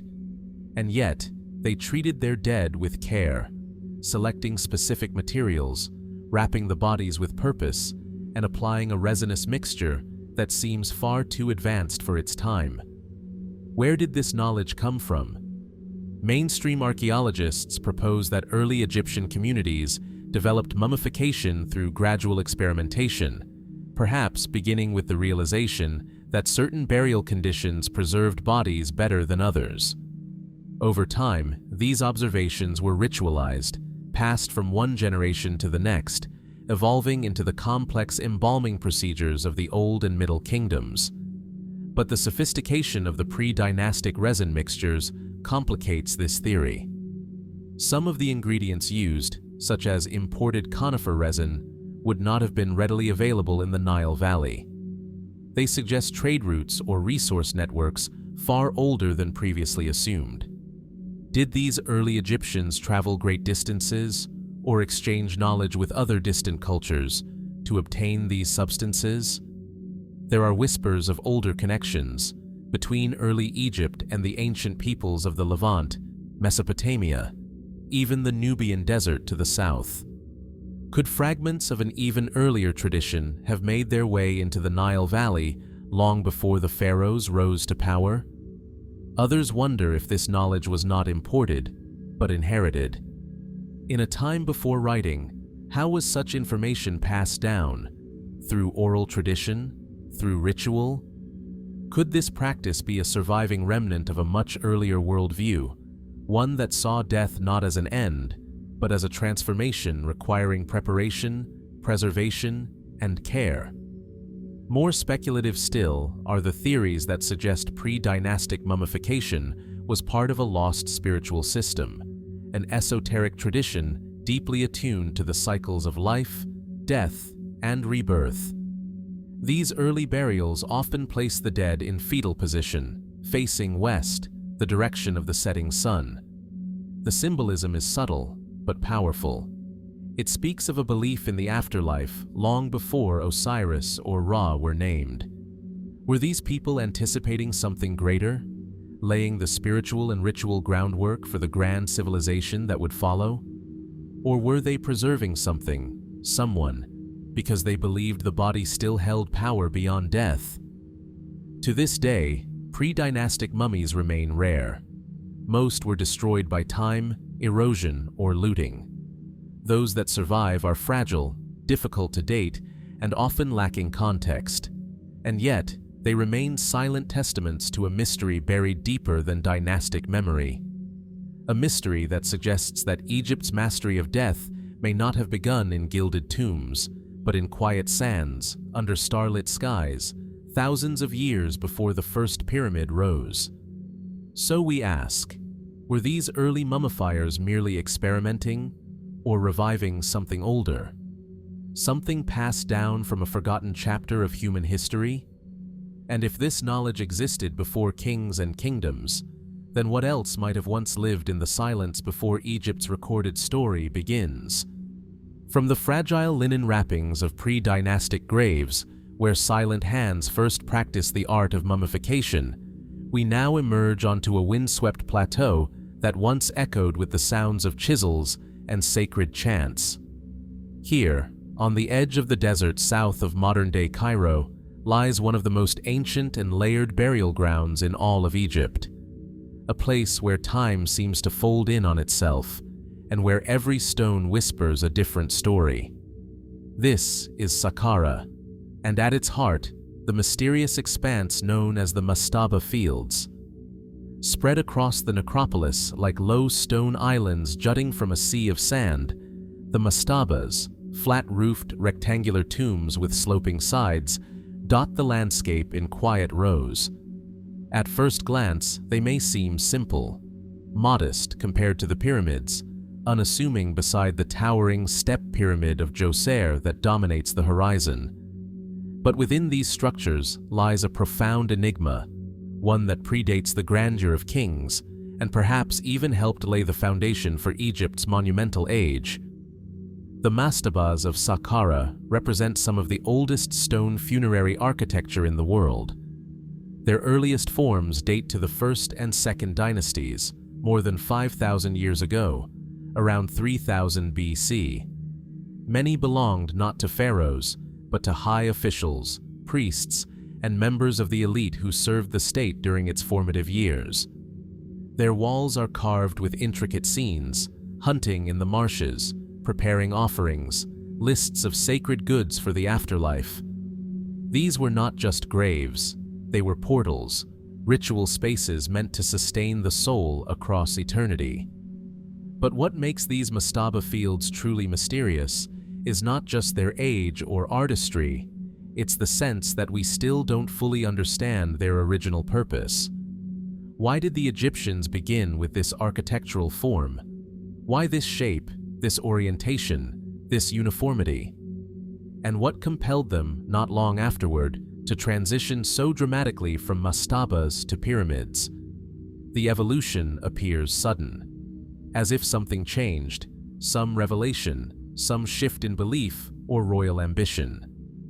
Djoser's Step Pyramid, the first large-scale stone structure in Egypt and widely considered the first pyramid, was essentially a stack of enlarged mastabas, one atop the other. It rose from the same earth, just meters from earlier mastaba fields. Was it simply innovation? Or was it a reinterpretation of something older, deeper? Some scholars propose that the mastaba form was a symbolic representation of the primordial mound, the shape believed to have risen from the waters of chaos at the beginning of time, according to Egyptian cosmology. Its sloping sides mimicked the sacred geometry of emergence and rebirth. Others believe the mastabas were designed to mimic early mud brick houses or even shrines, making them eternal homes for the deceased. But then come the anomalies. In the northern area of the Saqqara necropolis, some mastabas, like the imposing tomb of Merkah or that of the official Hesira, show internal features that seem too advanced for their time. Corridors with unexpected precision, stonework that rivals later pyramid craftsmanship. Some walls are decorated with unusual symbolic arrangements, patterns, and geometric shapes not fully explained by funerary ritual. And in a few mastabas, there are shafts that descend deep into the bedrock, narrow vertical tunnels whose function is still debated. Were they symbolic pathways to the underworld? Hidden storage for grave goods? Or could they point to something more complex, more deliberately concealed? The presence of labyrinthine chambers beneath some mastabas, filled with false doors, blind corridors, and sealed niches, has led to speculation that these structures served as more than burial sites. Perhaps they functioned as spiritual initiation centers, places where the elite underwent rites of passage meant to mirror the journey of the soul after death. Or perhaps they were hiding something. Some fringe theorists have suggested that Saqqara, with its dense layering of tombs, temples, and subterranean passages, was part of a much older sacred site, its origins predating even the First Dynasty.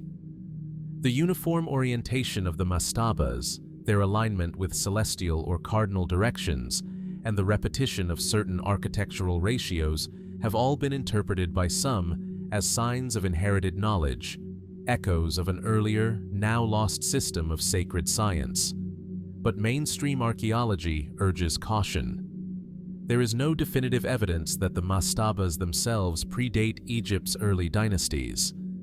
Most inscriptions found within them tie directly to known officials and historical periods.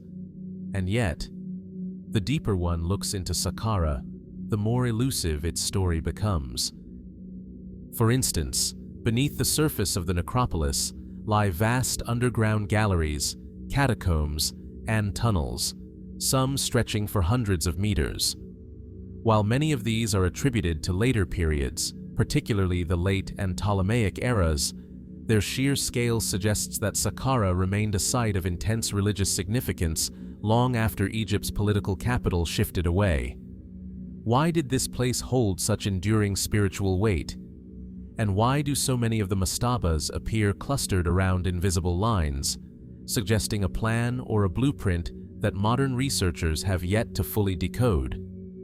Today, the mastaba fields of Saqqara remain in quiet desolation. The limestone blocks are worn by centuries of wind and sun. Footprints of ancient builders have long faded, but as archaeologists slowly excavate new layers of the site, new questions emerge from the dust. Were the mastabas simply graves for a rising class of elites, or were they part of a more complex system, ritual, astronomical, or perhaps something yet to be uncovered? In the silence of Saqqara, we are left with the feeling that much still lies beneath the surface, hidden, waiting. What else might the Mastaba fields reveal, if we knew how to listen? From the sunlit Mastaba fields of Saqqara, where stone and silence preserve the earliest echoes of Egypt's sacred dead, we now drift northeast, toward a place that once stood at the spiritual heart of the ancient world. A city lost within the sprawl of modern Cairo, its temples broken, its avenues erased. And yet, its name still hums with power. Heliopolis, the city of the sun. Here, in what was once a flourishing center of wisdom and worship, the greatest minds of ancient Egypt studied the stars, observed the turning of seasons, and composed the earliest myths of creation. This was the birthplace of the Ennead, the 9 gods who governed the cosmos, the sacred center from which the sun itself was believed to rise. And towering over its vast temple complex once stood monuments unlike any others, the Obelisks of Heliopolis. Today, only one remains. A single granite shaft, known as the Obelisk of Senusret I, stands isolated in a dusty plaza, surrounded by traffic and time.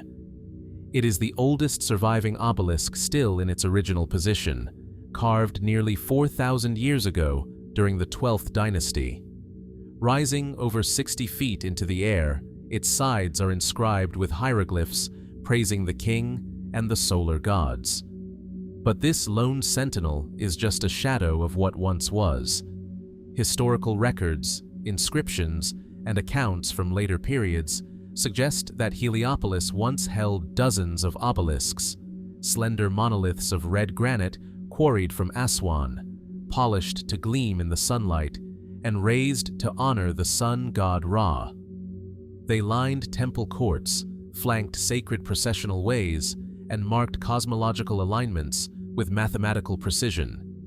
They were not just decorative, they were instruments of time, stone needles linking earth to sky. So where did they go? The mystery of Heliopolis is not merely one of ruins, but of absence. Unlike Karnak or Luxor, where remnants of temples still stretch into the sky, Heliopolis has all but vanished. The massive stone walls, the sanctuary of Ra, the libraries, the sacred pools, all gone. And the obelisks that once stood in such abundance, scattered across the world. Some were taken in antiquity. During the Roman period, emperors transported obelisks to adorn their new capital. One now stands in the center of the Vatican. Another marks the Place de la Concorde in Paris. Others reside in London, Istanbul, and New York. But even accounting for these known monuments, the tally doesn't match. The math leaves gaps. Several obelisks from Heliopolis are simply missing. Unrecorded, undocumented, lost. Were they broken down and repurposed during later construction booms? Destroyed in ancient conflicts or natural disasters? Or were they deliberately buried, hidden from view, concealed beneath modern neighborhoods or layers of Nile silt? There is evidence to support all possibilities. Satellite imaging and ground-penetrating radar have revealed large stone anomalies beneath the surface of the area known today as Ain Shams, where ancient Heliopolis once stood. These subterranean features may be foundations, walls, or even fallen monoliths. But decades of urban expansion have made excavation nearly impossible. Apartment buildings, roads, and factories now sit atop this ancient landscape. Whatever secrets lie below remain locked in place. But even as the physical trail grows cold, the symbolic mystery deepens. Why were so many obelisks moved from Heliopolis in the first place? And why did successive rulers, from the Romans to the French, feel compelled to possess them. Perhaps it was more than just admiration for Egyptian artistry. The obelisk was more than a monument.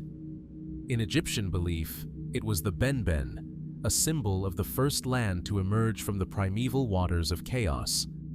It represented creation, stability, and the enduring power of the sun. To place an obelisk in one city was to import a fragment of divine order, a cosmic anchor. But if that's true, what was the cost of removing them from their original sacred context? Did the dispersion of Heliopolis's obelisks reflect the slow disintegration of Egypt's spiritual core? Or were the stones removed during times of collapse, taken not to preserve their power, but to prevent it from falling into the wrong hands? Some researchers speculate that beneath Heliopolis's missing temple lie other monoliths, ones that were never meant to be moved. Hidden shafts, sealed chambers, elements of a solar cult whose deepest rituals were kept from public knowledge. Others wonder if Heliopolis was more than a religious capital. Could it have been an ancient observatory? A center of archaeoastronomical learning now erased by time? We may never know. Today, the obelisk of Senusret.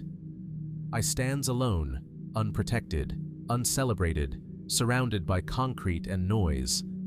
Its inscriptions still gleam faintly in the sunlight, calling out across millennia. But they are not answered, and so the question remains. What happened to the lost obelisks of Heliopolis? Were they victims of conquest, of erosion, of forgetting? Or do they still lie beneath the earth, waiting to be revealed once more? As the sun sets over Cairo's eastern horizon, it casts a golden light across the broken stones of the forgotten city. The air grows still, and for a moment, it's possible to imagine the forest of obelisks rising again, each one a silent hymn to a civilization that reached for the sky. What else lies buried beneath the city of the sun? As the scattered obelisks of Heliopolis vanish into foreign skylines and layers of forgotten stone, the trail of Egypt's solar devotion leads us further still, into the quiet sands west of modern-day Cairo, where another sacred structure once shimmered under the sun's gaze. Today, little remains above the surface. Only low mounds and broken masonry hint at what once stood. But beneath the dust lies a site that once held immense cosmic significance: the solar temple of Pharaoh Sahure. Tucked near the edge of Abu Sir, between the more famous necropolises of Saqqara and Giza, Sahure's sun temple was one of the earliest monumental expressions of a divine relationship that defined much of Egypt's ancient worldview, the pharaoh's bond with Ra, the god of the sun. Built during the 5th dynasty, around 2480 BC, the temple was known to the ancients as Sekhet Ra, meaning Field of Ra. It was part of a broader trend among 5th dynasty kings, several of whom commissioned solar temples as distinct from their pyramid complexes. But Sahure's temple, now heavily eroded and buried, was likely among the most elaborate. A walled sanctuary with altars, open courtyards, and a central obelisk or sun pillar that once rose skyward from the heart of the structure. It was not a tomb. It was a celebration of light, of divine energy, and of eternal renewal. But why here? Why in this specific patch of desert, away from the traditional burial grounds of the elite? And why did the practice of building solar temples vanish almost as suddenly as it emerged? Mainstream Egyptology suggests that the solar temples of the 5th dynasty reflect a theological shift. These kings, unlike their predecessors, emphasized a more direct connection with Ra. The emergence of the sun temples coincides with the growing power of the priesthood of Heliopolis, and possibly a political alliance with its rising religious elites. The temples would have served as ceremonial centers for public and royal rituals, offerings to the sun, reaffirmations of cosmic order, and demonstrations of the king's divine authority. But when archaeologists unearthed what little remains of Sahure's solar temple, they found more questions than answers. The structure was heavily damaged, some say deliberately dismantled. Foundations that once supported massive stone walls now lie shattered. The central obelisk, if it ever existed in full, has not survived. Decorative elements, if they were ever inscribed, have faded or vanished. What can be seen today are sun-baked blocks, a few fragments of pillars, and the faint outlines of walls that once formed an enclosure filled with symbolic power. Was it simply a victim of time, or was something else at work? Unlike pyramids, which were buried and sealed, the solar temples were exposed, open to the sky by design. This made them more vulnerable to erosion, plundering, or political neglect. Some believe that the temples may have been intentionally defaced during later dynasties, particularly as religious ideologies shifted. By the New Kingdom, Ra had merged into the more complex deity of Amun-Ra, and many of the earlier sun cult rituals had been replaced or reinterpreted. But even within the 5th dynasty, the sun temples seemed to carry a deeper enigma. Of the 6 kings who are believed to have constructed such temples, only 2, those of Userkaf and Niuser, have been positively identified and excavated in part. Others, like Sahure's, remain largely buried or lost altogether. And even the ones that have been studied leave no clear explanation as to why this architectural tradition rose so suddenly, then ceased just as quickly. Could the solar temples have held a function we've yet to fully grasp?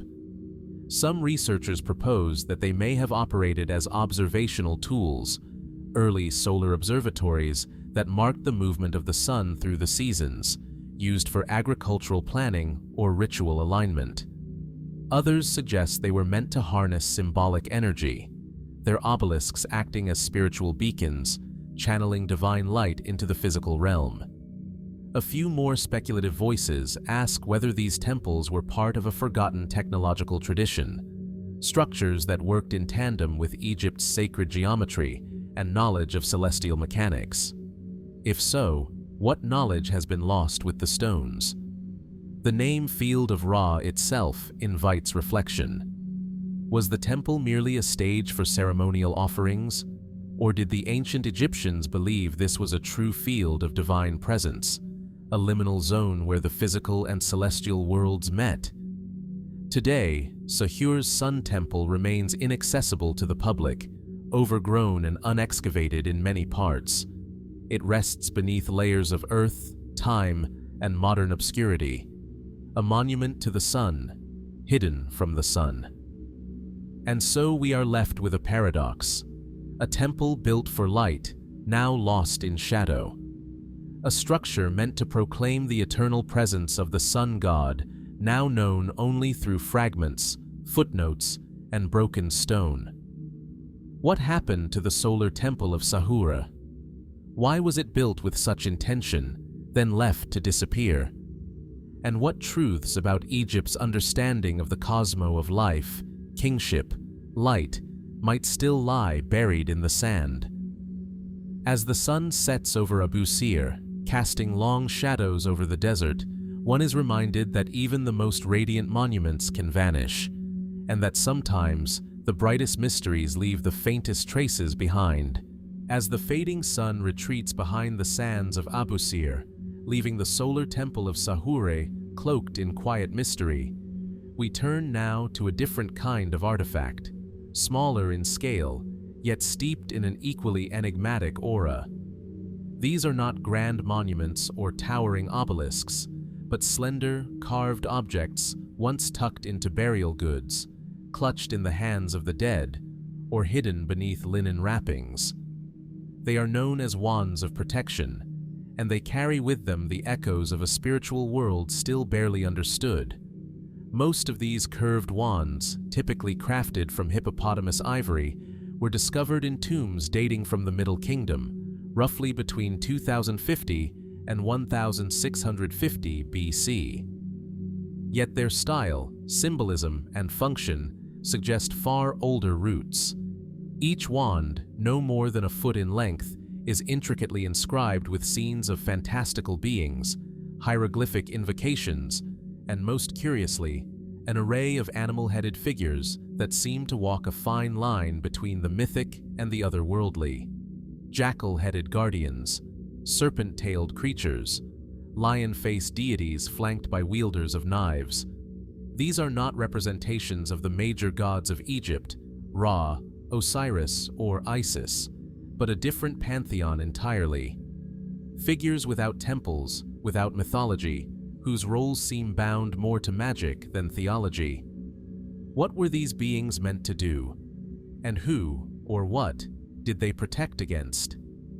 Mainstream scholars interpret the wands as ritual tools, likely used in protective ceremonies surrounding childbirth, early infancy, and funerary rites. The curved shape, reminiscent of a crescent or tusk, is often associated with feminine power and the defensive strength of wild animals. Hippopotamuses in particular were symbols of ferocity and motherhood, especially the goddess Taweret, who appears frequently in protective contexts. Some of the wands are inscribed with phrases invoking life, health, and rebirth. Others depict knife-wielding spirits battling serpents or guarding gateways. The suggestion is clear.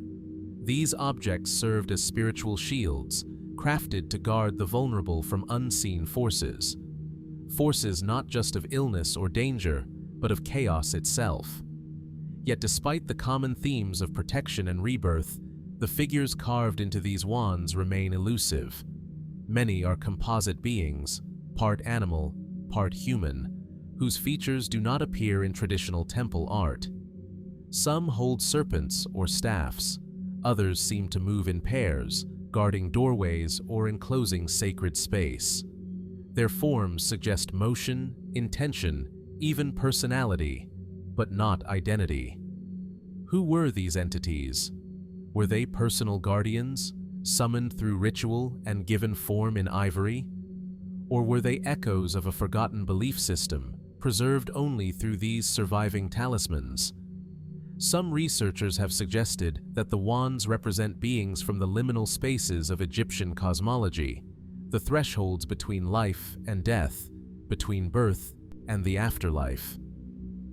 In this interpretation, the wands acted not just as charms, but as tools of navigation, guiding the soul, repelling hostile forces, and creating a safe passage between worlds. Others see in the iconography a much older stratum of belief, something pre-dynastic, even shamanic. The use of animal forms, particularly in combination, is a motif found in spiritual traditions across the ancient world. Could these wands be remnants of a more primal Egyptian spirituality, preserved in private rites long after state religion evolved into formalized theology? Even more puzzling is the geographic spread. Fragments of similar wands, though less elaborate, have been found in regions far from the Nile Valley, in Nubia, the Levant, and even parts of Mesopotamia. The resemblance is not always exact, but the themes recur. Animals guarding thresholds, curved ivory forms, inscriptions invoking protection. Was this a shared tradition among ancient cultures? A set of symbols passed along trade routes or inherited from a common spiritual ancestor? Or is the similarity merely coincidence, testament to the universality of fear and hope in the face of the unknown? And then, there is the silence of the temples. Unlike other religious artifacts, the protective wands do not appear in temple rituals or public festivals. They are almost entirely confined to private, domestic, or funerary contexts. No ancient text explains their origin. No priestly decree defines their use. They exist at the margins, between the official and the personal, the sacred and the secret. Were they intentionally excluded from public religion? Or did they serve a parallel spiritual function, one outside the control of the state-sanctioned priesthood? Many of the surviving wands are now housed in museums, placed behind glass, labeled as amulets or ceremonial objects. But to see one up close is to feel something more. The grooves worn into the ivory by ancient hands, The deliberate, almost obsessive detail in the carving. The expressions on the animal faces, neither benign nor cruel, but watchful, as if they are still performing their task thousands of years later. What knowledge shaped their creation? What fears did they guard against? And what role did they play in the intimate, invisible lives of the ancient Egyptians? As night falls over the desert and the ancient necropolises grow still once more, the protective wands remain, silent witnesses to a belief system both familiar and strange. Perhaps they were never meant to be fully understood. Perhaps their magic lies in what they do not reveal. And so we wonder, what do these ivory guardians still protect? And what truths, carved in their delicate forms, remain hidden just beyond our reach? From the intimate, protective carvings of ivory wands, objects born of spiritual necessity and buried in the arms of the vulnerable, we now shift our gaze to a far grander and more silent mystery. Beyond the Nile, beyond the temples, beyond even the known borders of ancient Egyptian civilization, lies a vast and haunting expanse. The Western Desert. It stretches westward like an ocean of stone and sand, barren, windswept, and deceptively empty. But scattered throughout this desolation are whispers of something far older than the pharaohs, faint outlines of structures half buried by dunes, rock carvings that speak in forgotten tongues, shattered tools, and stone circles that predate history itself. These are the unexplored sites of Egypt's western desert, places few have seen and even fewer have understood. At first glance, the western desert seems inhospitable. Temperatures soar by day, plummet by night. Water is scarce. Vegetation is almost non-existent. And yet, the evidence is undeniable. Thousands of years ago, this land was alive. Satellite imagery and ground expeditions have revealed ancient trackways, caravan routes, and settlements buried beneath layers of sand. Archaeologists have identified dry riverbeds, once flowing tributaries that would have supported agriculture, wildlife, and human settlement. Around the Gilf Kebir Plateau and the Great Sand Sea, remnants of early human activity date back as far as 9000 BC, when the Sahara was green and lush.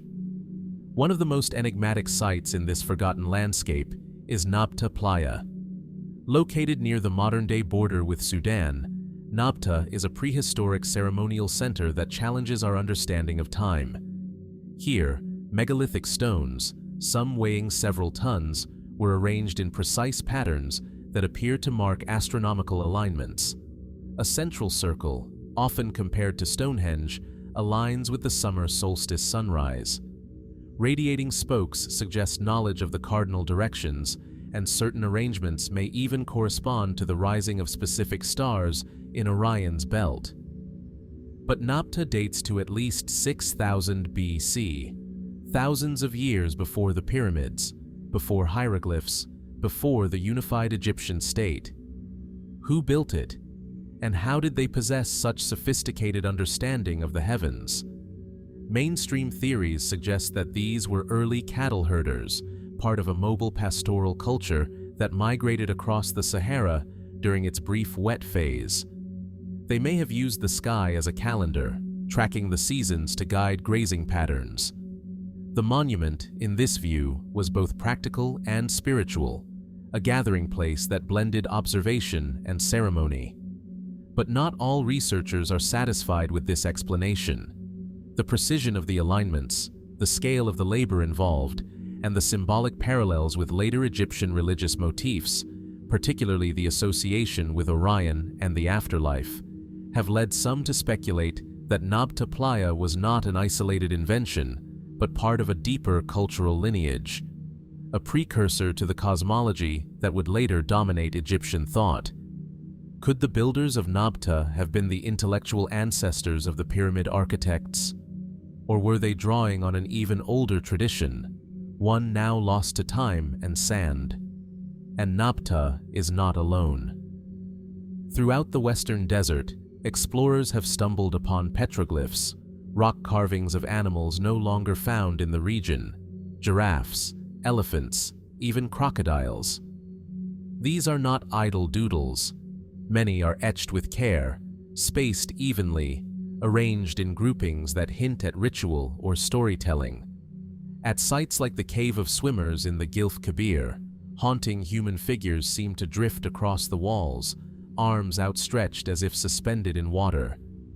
Were these images symbolic, ceremonial, or records of a world that once existed, a world where the desert was a sea of grass, and humanity's earliest beliefs took root in the shifting soil?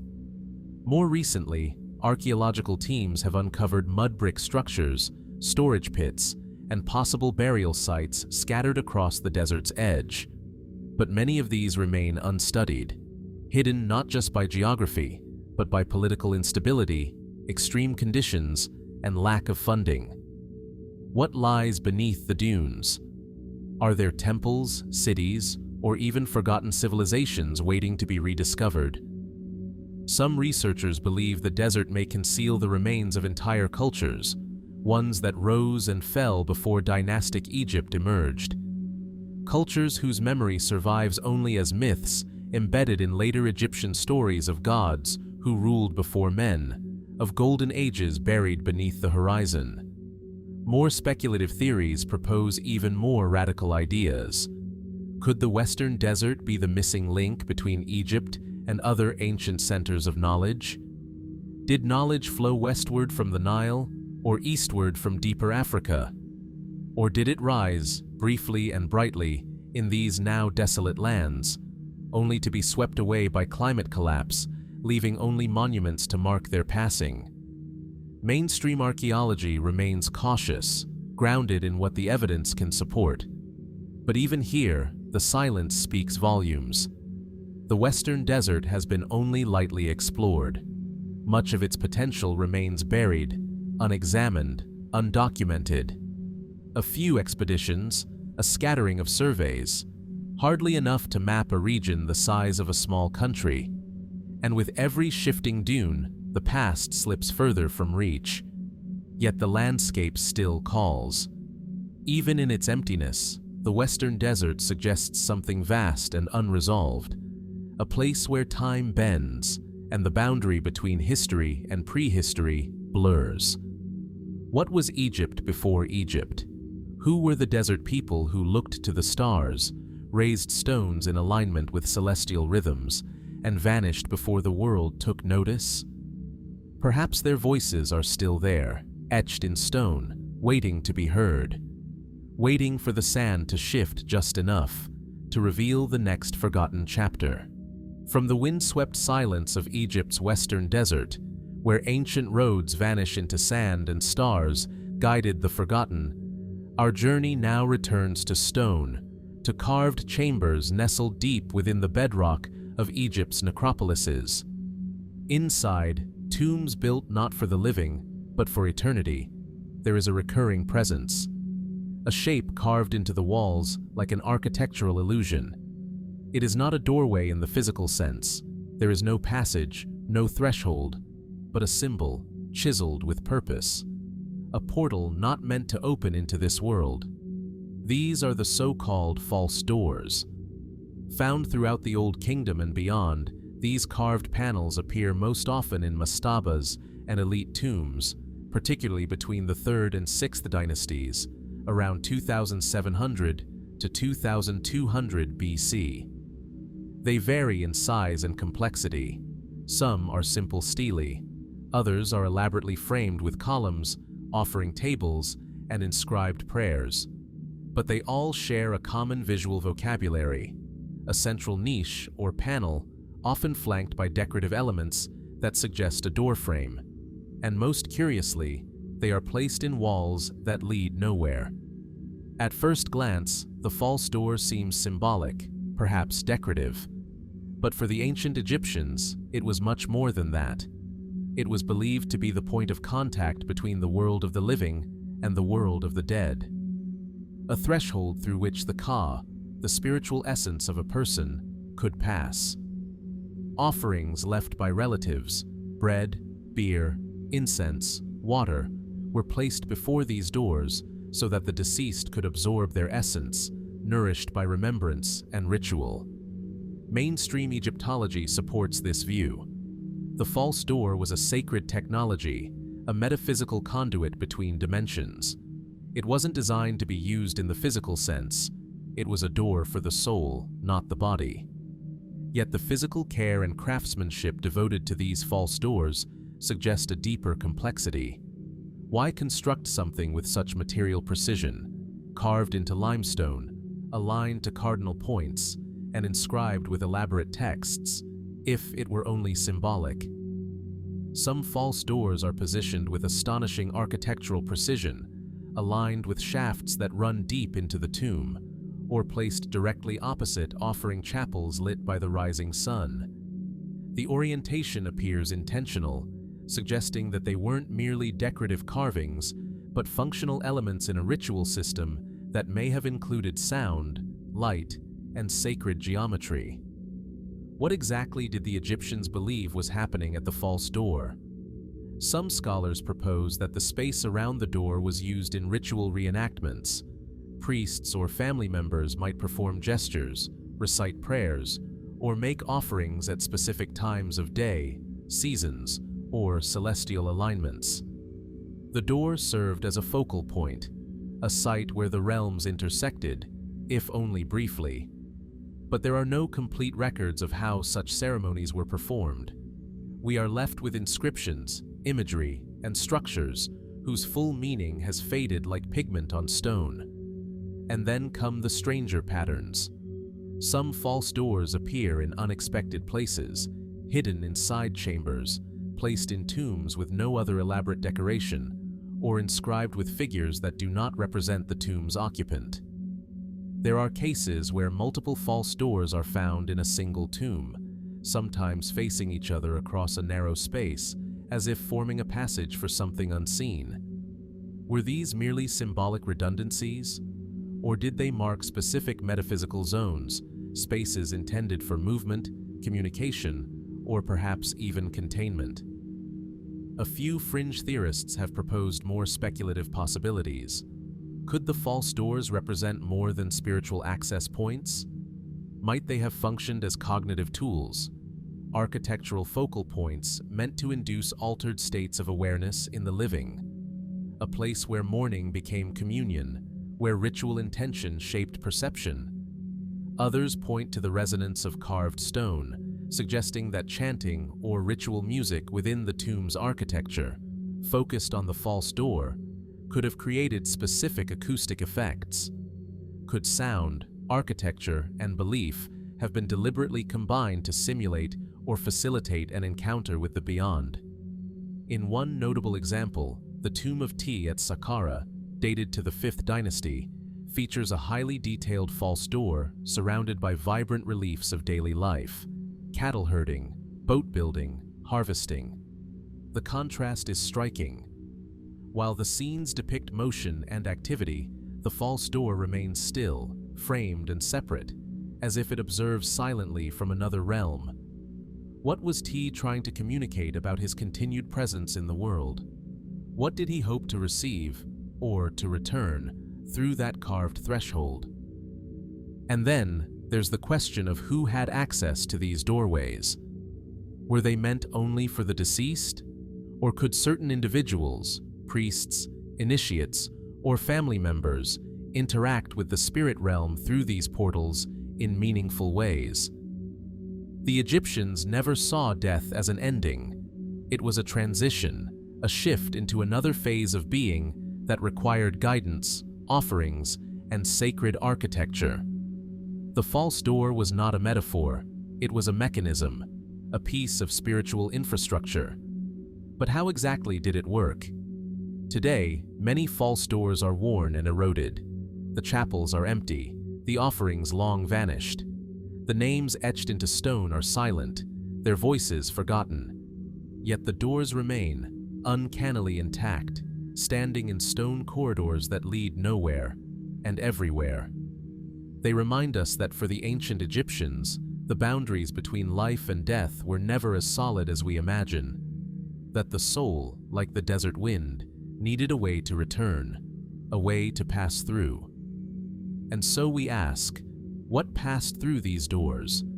Were they invitations to the sacred, or warnings to the unprepared? What secrets still linger on the threshold, just out of reach? From the carved thresholds of Egypt's tombs, false doors that opened not into corridors of stone, but into unseen realms, we now return to one of the most iconic and scrutinized landscapes on Earth. A place where mystery lies not just in what stands above ground, but in what may lie hidden below. Here, at the foot of the Great Pyramid, beneath layers of bedrock and centuries of speculation, whispers persist of something lost. A structure yet undiscovered. A temple beneath the Giza Plateau. The Giza Plateau rises like a vast stage on the edge of Cairo's ever-encroaching urban sprawl.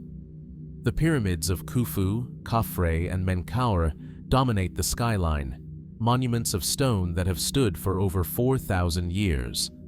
Beside them, the enigmatic Sphinx gazes eastward, its gaze locked on the horizon. But for all the attention paid to these visible giants, the ground beneath their foundations holds stories we are only beginning to suspect. Ancient texts, local legends, and modern scans suggest that Giza may not be a completed picture, but a layered one. Some of the oldest traditions speak of a hidden chamber, a buried sanctuary dedicated not to a king, but to the gods, or perhaps something older than gods. Herodotus, the Greek historian who visited Egypt in the 5th century BC, described underground chambers beneath the pyramids. Later Arab accounts, such as those of al-Makrizi and Abd al-Latif, speak of tunnels, trapdoors, and forbidden passages beneath the Sphinx and the plateau itself. Were these merely mythic embellishments, or echoes of something real? In the late 20th and early 21st centuries, modern tools brought new intrigue. Ground-penetrating radar surveys and seismic scans conducted in areas surrounding the Sphinx and the Great Pyramid revealed anomalies, subsurface cavities, regular geometric shapes, and possible corridors carved into the bedrock. One such anomaly lies just south of the Sphinx, a rectangular void beneath the pause, where no chambers were previously known to exist. Egyptian authorities have long denied the presence of significant unexplored structures beneath Giza. Official excavations have focused on cataloging existing monuments and restoring visible temples. Yet independent researchers, engineers, geophysicists, and fringe historians alike continue to question whether the story is truly complete. The idea of a lost temple beneath the plateau is not new. Some propose that it predates the pyramids entirely. If true, it could belong to a pre-dynastic era, before writing, before pharaohs, perhaps even to a time when oral traditions remembered gods walking among men. A temple of initiation, a place of hidden knowledge. What might such a structure have looked like? Some point to the Osirian at Abydos, a megalithic underground chamber constructed with cyclopean granite blocks, sunken below the temple of Seti I. Others reference the valley temple of Khafre itself, whose core construction features enormous, uninscribed limestone blocks, suggestive of a much earlier phase of building. Could there be another such temple, still buried? And if there is, why has it remained concealed? The geology of Giza provides both challenge and cover. The plateau is composed of stratified limestone layers, some more resistant to erosion than others. Subterranean chambers would be difficult to detect without comprehensive and sustained scanning. Even when anomalies are found, distinguishing natural fissures from human-made structures is complex and politically delicate. Moreover, the archaeological narrative of Giza has long been guarded. To entertain the possibility of a hidden structure that predates the pyramids raises uncomfortable questions. Who built it? Why was it hidden? And what knowledge, if any, might be contained within. Some speculative theories verge on the fantastic, proposing connections to lost civilizations, Atlantean mythologies, or extraterrestrial influences. These theories often leap beyond the evidence, but their core question remains valid. Have we truly explored everything beneath Giza? What we do know is that the plateau was more than a royal necropolis. It was a ritual landscape, engineered with celestial precision. The alignment of the pyramids with Orion's belt, the solar symbolism of the Sphinx, the orientation of temples to cardinal points, all speak to a deeper intention. If a hidden temple does lie beneath, it would not be accidental. It would be part of this grand design. A place not for the masses, but for the initiated. A chamber not meant to glorify kings, but to preserve something sacred. And if such a place exists, untouched for millennia, what condition would it be in? Would it be empty, long looted by ancient hands? Or sealed, undisturbed, its purpose still intact? Today, most of the plateau remains closed to deep excavation. The ground near the Sphinx is protected, and permits to dig in sensitive areas are rarely granted. For now, the anomalies remain unconfirmed. The scans are filed away. The mysteries rest beneath layers of limestone and bureaucracy. But the questions linger. Could the key to understanding Egypt's true origins lie not in its monuments, but beneath them? Have we been looking too long at what towers above, and not long enough at what waits below? And perhaps the most haunting question of all, what if, just meters beneath our feet, the sands of Giza still guard a truth we are not yet ready to uncover? In the stillness of the plateau, as the last light fades over the pyramids and the stars begin to wheel overhead, the earth below remains undisturbed, watching, waiting. As the night settles gently over the Giza plateau, casting shadows across the silent pyramids and whatever secrets may lie beneath them, we turn our attention to something more delicate. A symbol not carved in stone, but drawn in ink, painted on papyrus, and pressed into temple walls.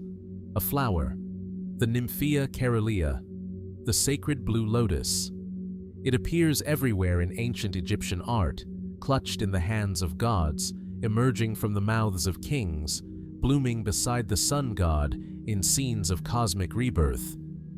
At first glance, it might seem purely symbolic, a beautiful flourish. But the blue lotus is more than an artistic motif. It is a mystery in its own right, one deeply entwined with ritual, healing, and perhaps even altered states of consciousness. The blue lotus was native to the Nile and its tributaries, thriving in slow-moving waters. Its blossoms opened each morning with the rising sun and closed again at dusk. This daily rhythm, so elegantly tied to light and darkness, life and death, made it an enduring metaphor for rebirth. In religious texts, it is from a lotus that the sun god Ra is said to have first emerged at the beginning of creation. It is not just a plant, it is a cosmic principle. And yet, beyond the myth, there are signs of a more practical, more experiential role. In tomb paintings and stelae, we find images of banquet scenes, men and women reclining, drinking, adorned with garlands of lotus flowers. The flower is often held to the nose, not simply admired, but inhaled. Sometimes it's infused into wine. Sometimes it's presented in isolation, hovering beside a figure in states of reverie. What exactly was being consumed? Modern chemical analysis has revealed that Nymphea caerulea contains a porphine and nuciferine, alkaloids that have mild psychoactive and sedative properties. When steeped in wine or infused into oil, it can produce sensations of euphoria, tranquility, and dreamlike awareness. In large doses, it may even alter perception. Was the blue lotus used to induce trance states? To soften the veil between worlds during funerary rites, or in temples during communion with the divine? Some Egyptologists believe so. The flower's presence in religious scenes is too consistent, its context too focused to dismiss. It is often associated with the god Nefertem, depicted with a lotus emerging from his head, who was invoked in temple rituals as a healer and intermediary of light. In this view, the blue lotus was both medicine and spiritual instrument. But the texts are vague. No ancient Egyptian pharmacopoeia has survived to explain dosage, preparation, or ceremonial use. Instead, we're left with visual clues, scattered references, and indirect associations. Could it be that its use was part of an oral tradition, transmitted only through priesthoods and never recorded in writing? More speculative theories suggest that the blue lotus may have played a central role in the mystery schools of Egypt, esoteric institutions believed by some to have preserved ancient knowledge of the soul, the cosmos, and the afterlife. According to this line of thought, initiates may have used lotus infusions to enter altered states, dreams guided by trained priests, to receive visions, teachings, or communion with ancestral spirits. While no conclusive evidence supports this view, it aligns with practices found in other ancient cultures. From the Eleusinian mysteries of Greece to shamanic traditions in Central America, the use of psychoactive plants as tools for ritual transformation is well documented. Might Egypt too have had its own living pharmacology? There are even those who argue that the blue lotus was not a solitary substance, but one element in a larger sacred pharmacopoeia, combined with wine, honey, or other plants in complex rituals of death, healing, and rebirth.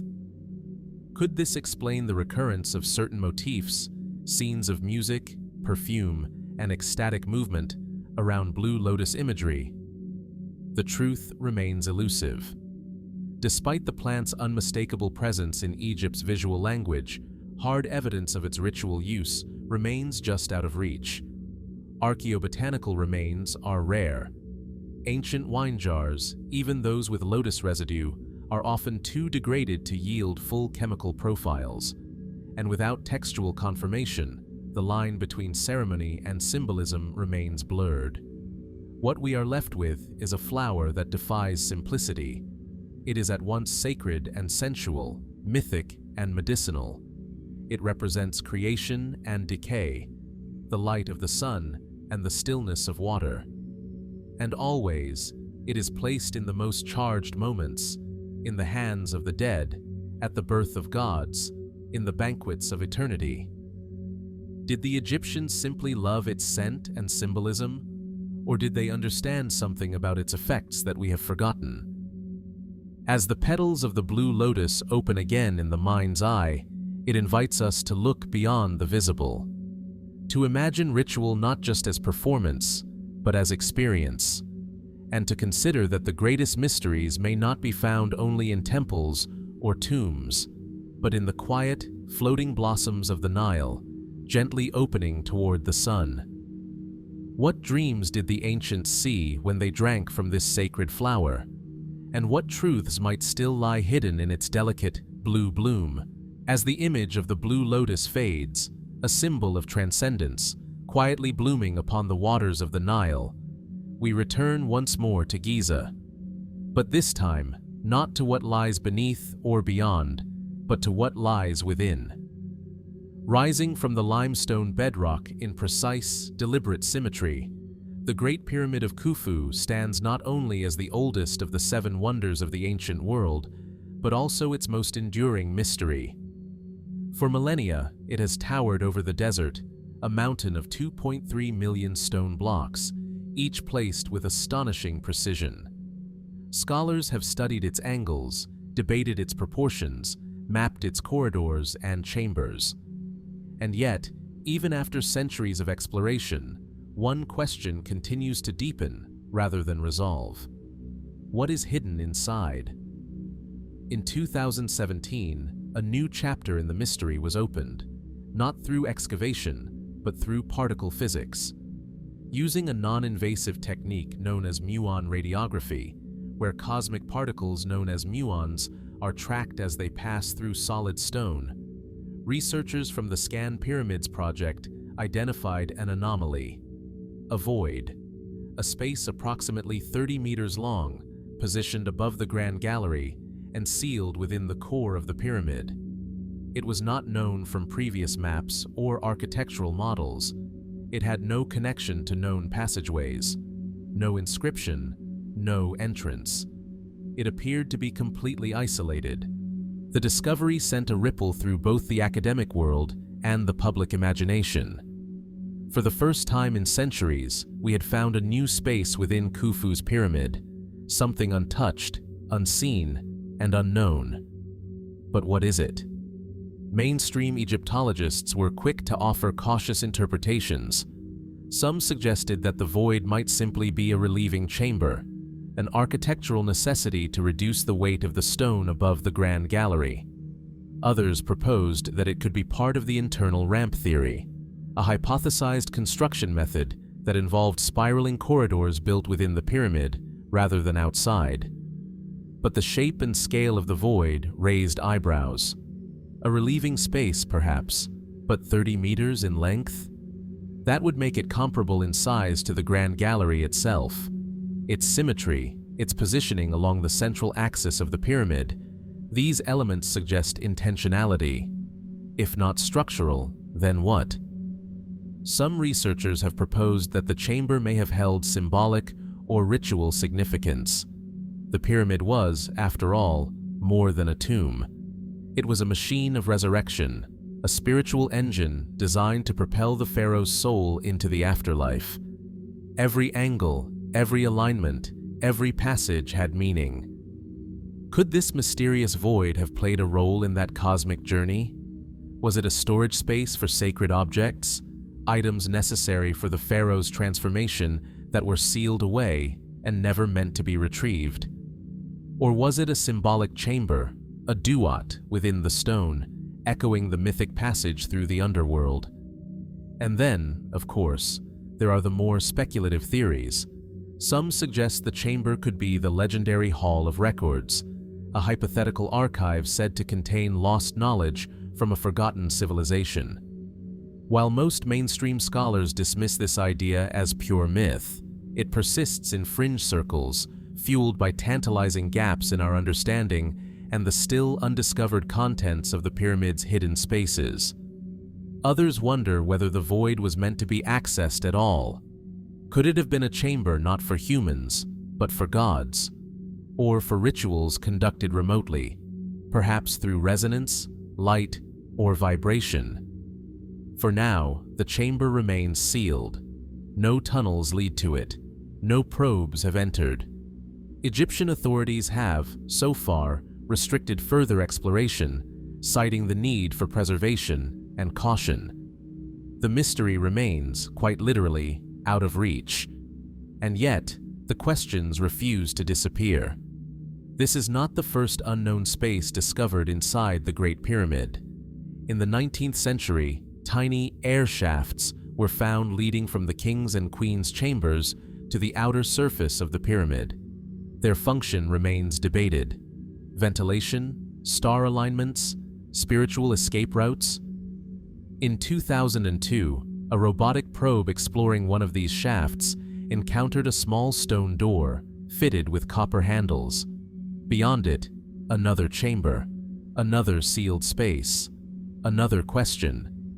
The Great Pyramid does not give up its secrets easily.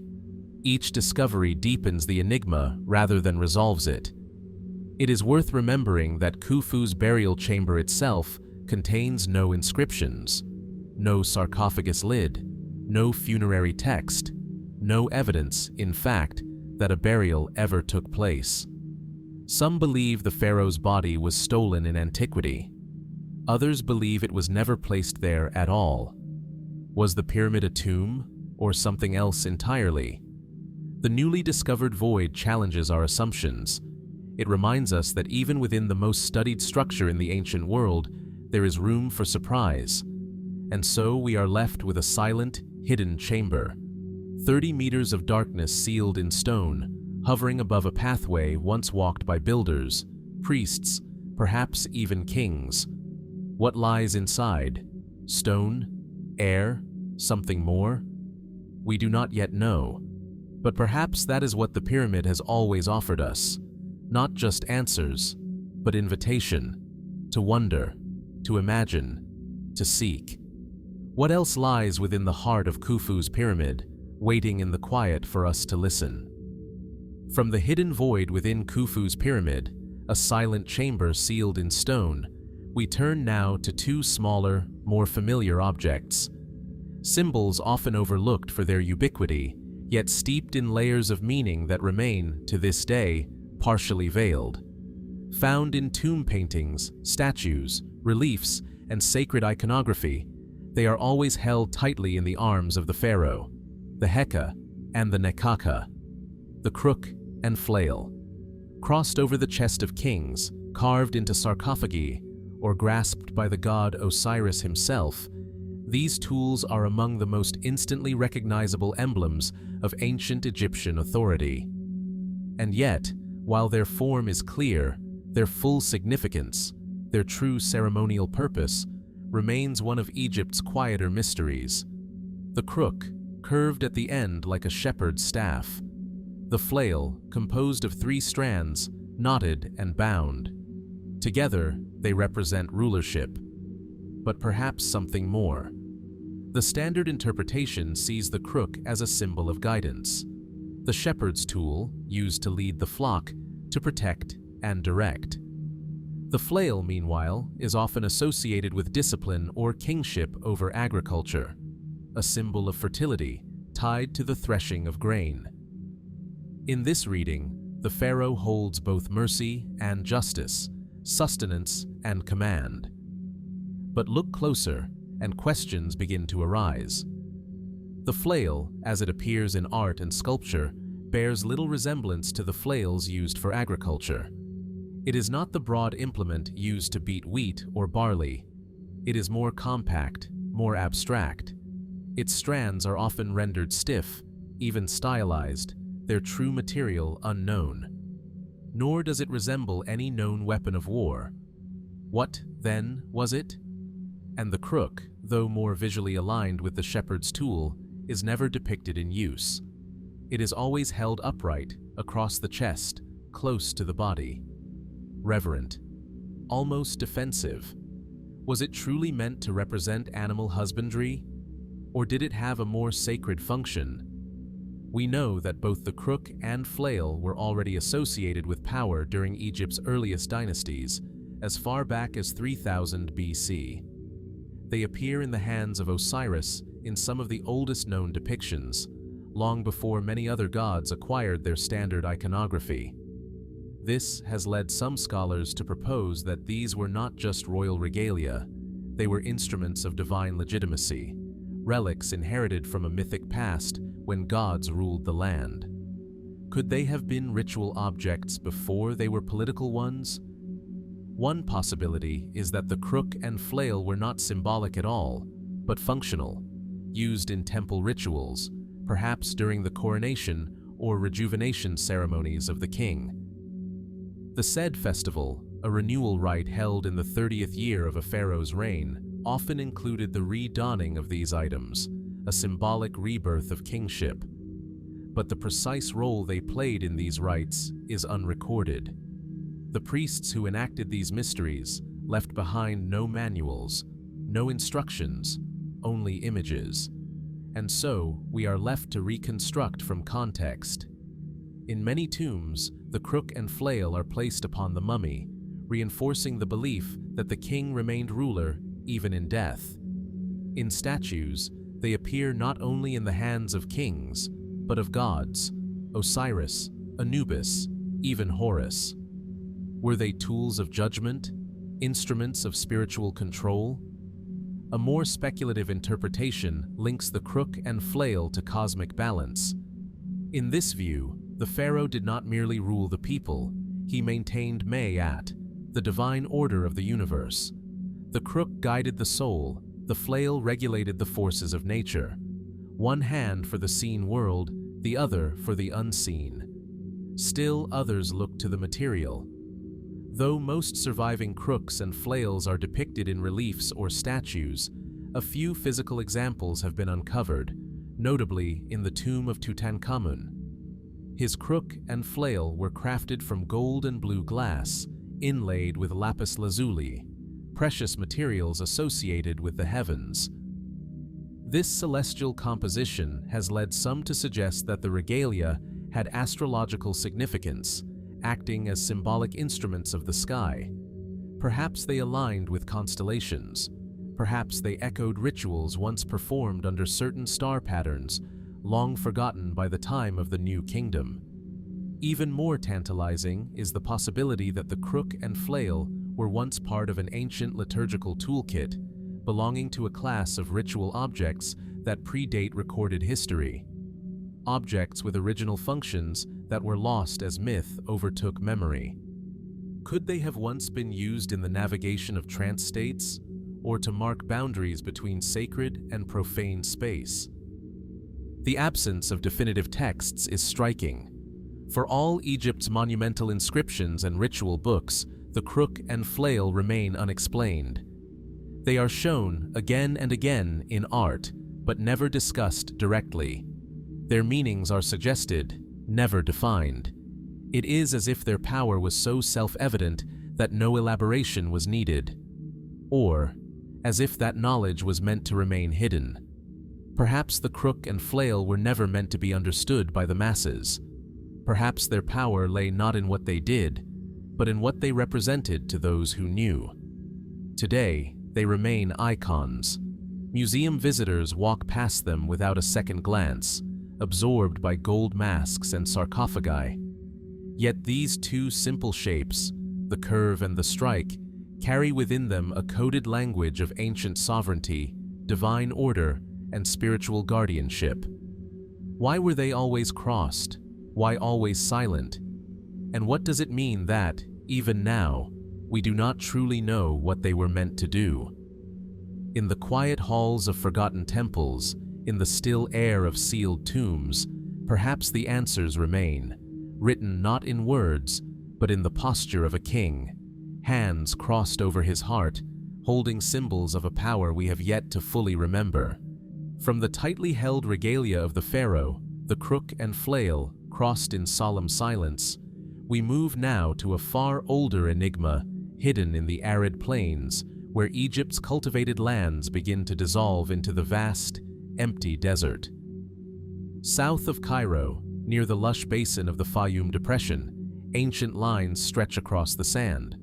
Long, low stone walls, often V-shaped, diverging like open wings, fading into the dust. These are the so-called desert kites.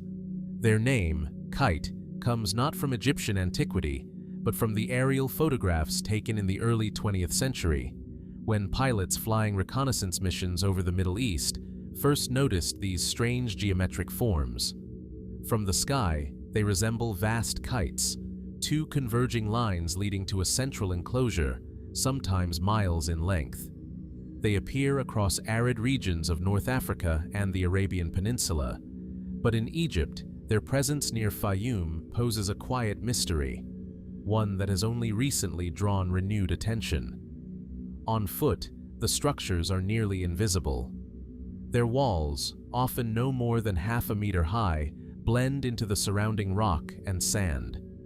They are too low to serve as fortifications, too long to be tombs or dwellings. Some stretch for kilometers, weaving through the barren terrain, ending in circular or corral-like areas enclosed by stone. They are ancient. Some radiocarbon dating suggests they may be older than 5000 BC, yet no one knows exactly who built them, or why. The prevailing theory is that desert kites were used for hunting.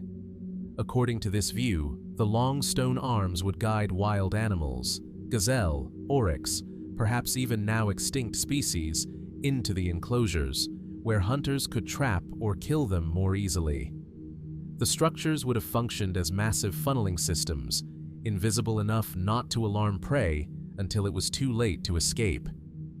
This method of hunting would have allowed small groups of people to capture large numbers of animals with minimal effort. But this theory, while plausible, opens further questions. For one, the scale of these structures is staggering. Some involve kilometers of carefully placed stonework, far more labor-intensive than what might be expected for a temporary or seasonal hunting strategy. Their design is deliberate, consistent, suggesting coordination, knowledge, and purpose. Were these truly the tools of nomadic hunters, or do they reflect something more complex? Some researchers have suggested that the desert kites were not just about sustenance, but ritual. Perhaps the hunt itself was ceremonial, an act reenacting mythic cycles of death and renewal tied to the sacred rhythm of the land. If so, the kite wasn't just a trap, it was a stage, a place where survival and belief were woven into one. Others have noted that many of these structures align with celestial points or follow topographical features in ways that hint at a deeper understanding of space. Could the enclosures have doubled as ritual spaces, marking astronomical events? Could they have served seasonal functions, tied to the migration of animals or the rise of certain stars? There is also the question of what happened after the kill. Some kites end in large open areas, others terminate in tightly walled spaces that seem far too small to hold large numbers of animals. No bones have been definitively linked to their use. No inscriptions offer clarity. Did the animals escape? Were they sacrificed? Or were they never captured at all? Then there is the cultural gap. The builders of the Fayum kites left no known written records, no tombs, no temples. Their identity is unknown. They predate dynastic Egypt, yet seem to share in its same architectural intentionality. Were they part of a precursor culture? A regional population whose memory was later absorbed into the mythos of the Nile? Interestingly, the Fayum region itself is a place of deep, ancient continuity. Its fertile lake system supported some of Egypt's earliest agricultural settlements. Some archaeologists believe that sedentary life began here earlier than anywhere else in the Nile Valley. Could the desert kites reflect a transitional moment? A culture moving from hunting to herding, using stone not just to catch prey, but to shape its landscape. More speculative voices suggest even stranger ideas. Could the kites be symbolic maps, pilgrimage routes, representations of constellations, or sacred geometry carved into the earth? Some theories liken them to geoglyphs like the Nazca lines of Peru, large-scale, low-relief designs whose full patterns only emerge from above. Were the kites intended to be seen from the sky? And if so, by whom? There is little to anchor these ideas in evidence, and yet the mystery persists. Despite modern technology, drones, satellite imaging, ground surveys, no conclusive answer has emerged. The desert holds its silence. The stones remain, half buried in wind-blown sand, their purpose still intact, but unspoken. The desert kites near Fayum are not grand monuments like the pyramids. They do not promise gold, nor reveal the names of kings. But they challenge us all the same. Who built them? What knowledge did they encode into these elegant, geometric arms that stretch like wings across the land? Were they tools for survival, ritual, worship, or something else entirely, something we have yet to imagine? As the sun lowers over the Fayum Basin, casting long shadows across the shallow ridgelines of these forgotten walls, we are left with quiet forms that defy explanation. Lines drawn in a language we no longer speak.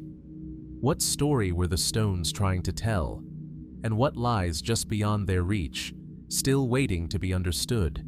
As the sun disappears behind the low ridgelines of Fayum, casting long shadows over the ancient desert kites, we return once again to the depths of Egypt's sacred chambers, into tombs sealed with gold, stone, and spells. Places where pharaohs were entombed with the treasures they believed they would need in the afterlife. Amulets, thrones, statues of gods, chariots, and weapons. But amid these unmistakably Egyptian items, something else occasionally appears, something unexpected. Objects foreign in style, material, or origin, artifacts that do not seem to belong. These are the non-Egyptian artifacts found in royal tombs, mysterious pieces that raise a simple yet perplexing question. How did they get here? Take, for instance, the famous tomb of Tutankhamun, discovered in 1922 by Howard Carter. Among its thousands of items, many of which are masterworks of Egyptian craftsmanship, were a handful that stood apart. A dagger with a blade made not of forged metal, but of meteoritic iron. A scarab carved from Libyan desert glass, a material formed only under extreme heat, possibly from a meteor impact. There were also inlays, beads, and fragments of materials that did not originate along the Nile. Lapis lazuli from Afghanistan, cedar wood from Lebanon, ebony likely from Central Africa. On one level, these findings are unsurprising. Egypt was never fully isolated.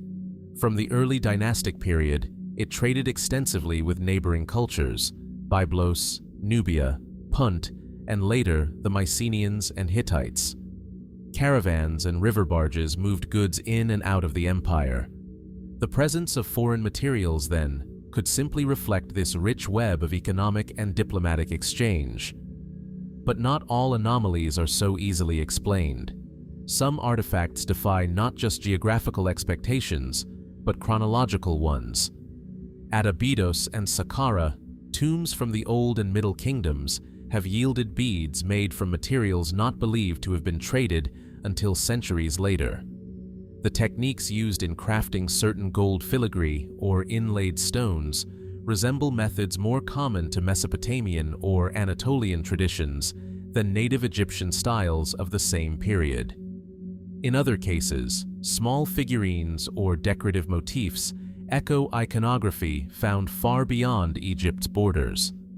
Stylized animal forms, geometric patterns, or scenes of combat rendered not in the fluid, symbolic style of Egypt, but with an angularity more akin to steppe cultures or Aegean design. Are these the results of imported objects? Or did the artisans themselves move, bringing their traditions into Egyptian workshops? Then there is the matter of unexplained precision. The meteorite dagger found in Tutankhamun's tomb is a well-documented marvel, composed of iron with high nickel content, a composition matching known meteorites. But what is more curious is its craftsmanship. At the time of the young king's death, around 1323 BC, iron was still rare in Egypt and typically of low quality. There is little evidence of advanced ironworking prior to the Iron Age proper, which came centuries later. Yet this blade is expertly made, suggesting either lost techniques or external input far ahead of Egyptian metallurgy. Where did it come from? Who forged it? Some scholars believe the dagger was a diplomatic gift, perhaps from Mitanni or the Hittites, offered during the complex political marriages that marked the late 18th dynasty. Others suggest it was an heirloom, passed down from a time when meteorites were viewed not merely as celestial stones, but as messages from the gods. But again, the explanations feel partial. Convenient. What if these artifacts were not simply trade goods, but the remnants of a deeper story? Some researchers have speculated that the foreign items found in royal tombs may be remnants of earlier, perhaps forgotten, cultural exchanges, echoes of a time when Egypt's elite may have shared more in common with distant civilizations than we assume. Could there have been a shared symbolic language, one not preserved in writing, but in craftsmanship and form? Others go further, suggesting that Egypt's contact with distant cultures may not have always been incidental, that some of these foreign objects were not imported, but recovered, artifacts of ancient migrations, or even remnants of lost civilizations whose memory faded into myth. Such ideas remain controversial. Archaeology demands caution, it demands context, and yet the context is sometimes missing. Why, for example, do some of these foreign objects appear only in royal tombs? If they were part of standard trade, why not more broadly distributed among the elite or the priesthood? Is it possible they were considered too powerful, too sacred, or too politically charged for general use? Were they tools, tokens, trophies? There is also the matter of how these objects were positioned. In some tombs, the foreign artifacts are found in places of prominence, laid directly beside the body of the king, or placed in shrines usually reserved for religious icons. In others, they are tucked away, hidden beneath more familiar relics. Was this reverence or secrecy? Did the ancient Egyptians themselves know the origins of these items? Or had they already become mysterious by the time they were interred? Curiosities passed down through generations, their meanings obscured, but their power still intact. We may never know. The tombs have been looted. The records are incomplete. The meanings, in many cases, were never written at all. And yet, the presence of these foreign artifacts lingers, like a whisper at the edge of history. Reminders that Egypt, for all its grandeur and self-contained mythology, was not alone. That the Nile was one thread in a far wider web of ancient connection. What knowledge arrived with these objects? What hands passed them through the desert, across mountains, or over open sea? And how many more remain, still buried, waiting to be rediscovered? As the tomb doors close and the torches dim, the question remains: were these artifacts mere gifts, or messages left behind, waiting to be understood? As the foreign artifacts of distant lands rest in the silent hands of Egypt's buried kings, mysterious gifts or heirlooms of forgotten alliances, we turn our gaze upward, to the stars, to the ancient sky that loomed unchanged above Egypt's sacred landscapes, and to the question: were Egypt's temples merely stone and ritual, or were they also calendars, observatories, and cosmic instruments? Across Egypt, from the lush banks of the Nile to the sands of the southern border, great temples rise like petrified hymns to the divine. Karnak, Luxor, Abu Simbel, Dendera, Edfu, each with its own story, its own geometry, its own purpose. But a curious pattern emerges when one studies their orientation, not toward rivers or roads, but toward the heavens. Many of Egypt's most sacred temples are aligned with astonishing precision to celestial events, solstices, equinoxes, heliacal risings, and star transits. The most famous of these alignments occurs at the great temple of Abu Simbel, built by Ramses II in the 13th century BC. Twice a year, on or near February 22nd and October 22, light enters the temple's inner sanctum and illuminates 3 of the 4 seated statues within: Ramses himself, the sun god Ra-Harakti, and the creator, god Amun. Only the 4th figure, Ptah, god of the underworld, remains in darkness. This event does not appear to be accidental. The timing may correspond to Ramses' birthday and coronation, anchoring the king's earthly reign to the divine rhythm of the cosmos. But how was such precision achieved, with only rudimentary tools and in a structure carved deep into solid rock? Karnak, the sprawling temple complex dedicated to Amun in Thebes, offers another example. Its main axis is aligned to the winter solstice sunrise. On that day, sunlight floods the temple's central corridor, striking directly through the series of pylons, columns, and halls, as though unlocking a path to the gods. Other temples appear to track stellar events. The Temple of Hathor at Dendera, for instance, features detailed astronomical ceilings, zodiacs, planetary bodies, star maps that suggest an intimate knowledge of celestial movement. Some researchers argue that Dendera's orientation may correspond with the rising of Sirius, the brightest star in the night sky, whose annual appearance signaled the flooding of the Nile and marked the beginning of the Egyptian New Year. So how did they do it?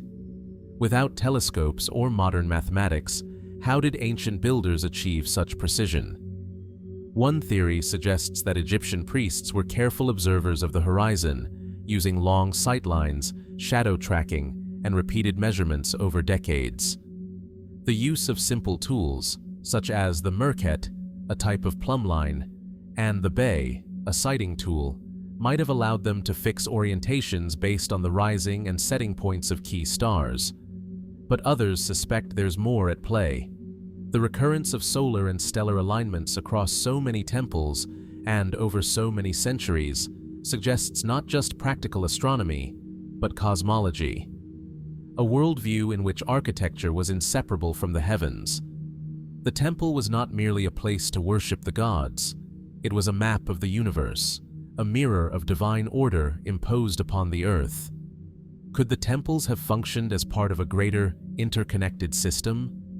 Some researchers point out that certain temples may align not just with celestial events, but with one another.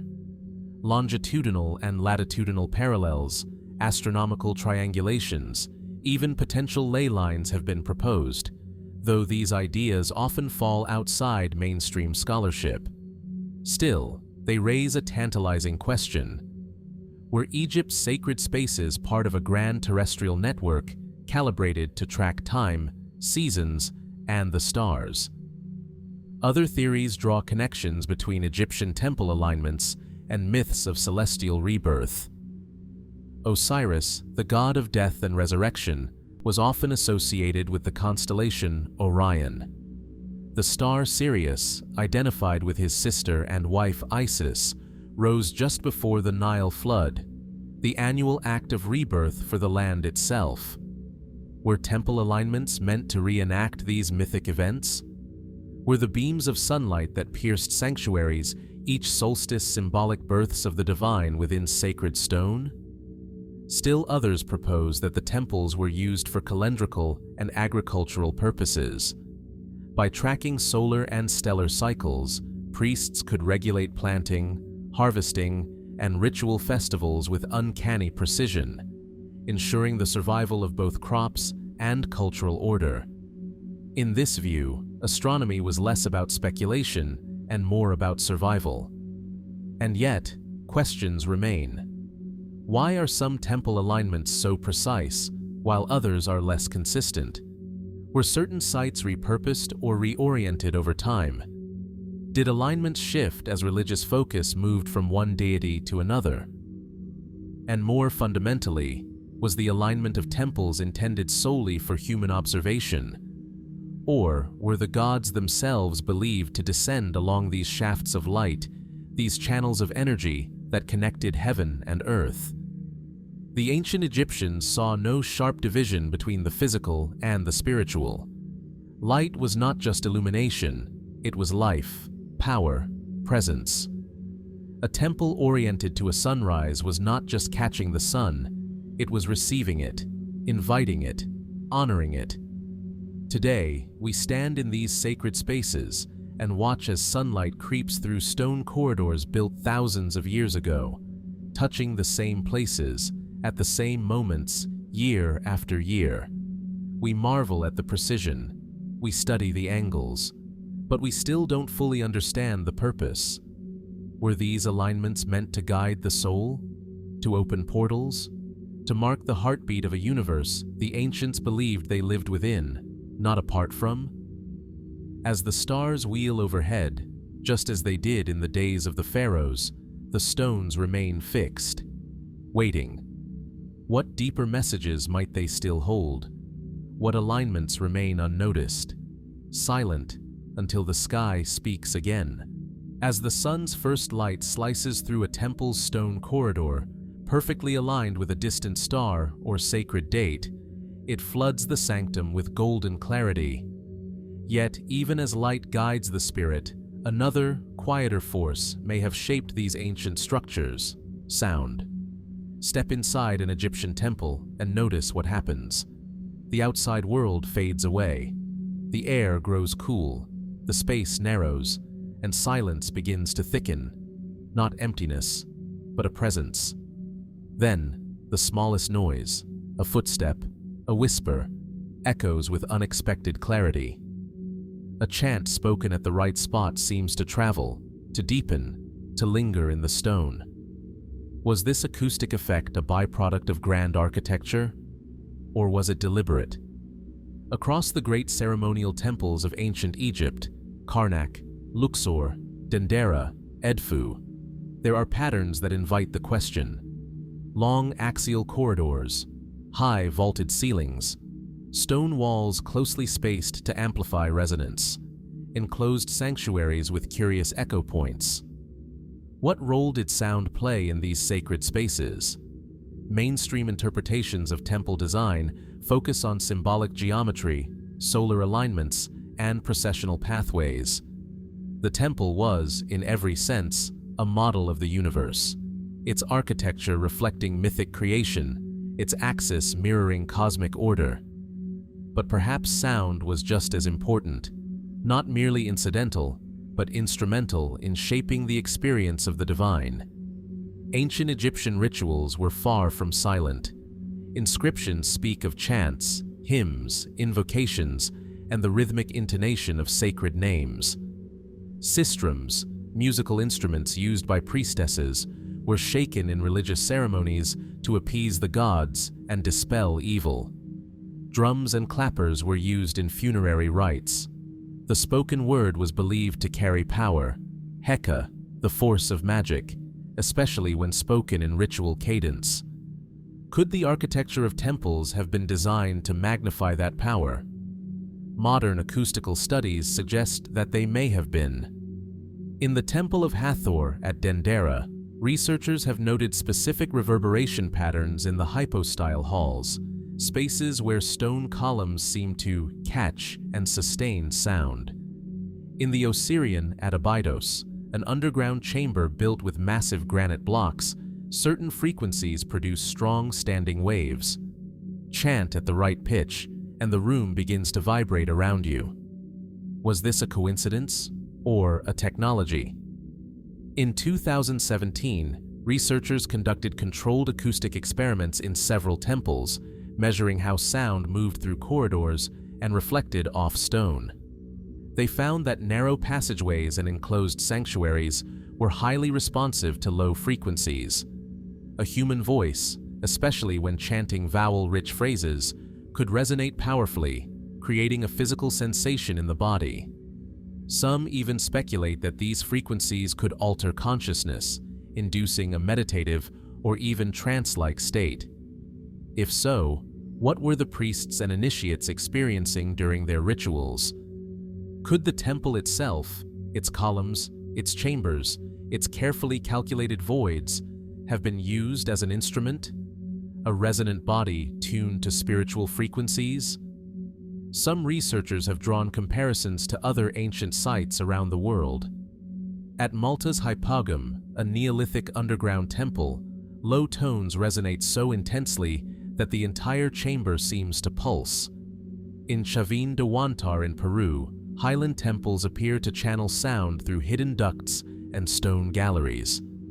Is it possible that ancient cultures independently discovered a sacred use of acoustics? In Egypt, this theory remains controversial. There are no surviving manuals on acoustic engineering, no explicit texts describing sound-based rituals in detail. And yet, the evidence is suggestive.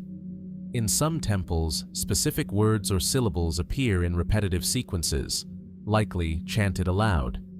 Certain hieroglyphic spells contain rhythmic patterns, almost musical in nature. And the architecture itself, though massive and fixed, seems subtly designed to focus attention not just on sight, but on sound. Consider the festival hall of Thutmose III at Karnak. Its narrow, high-ceilinged hall creates a tunnel-like effect where a voice might be funneled forward with precision. Or the inner sanctum of the Temple of Luxor, where whispers can be heard with startling clarity despite thick stone barriers. Could these have been places where the word became more than breath? Some go further still, speculating that sound was used not just for ceremony, but for transformation.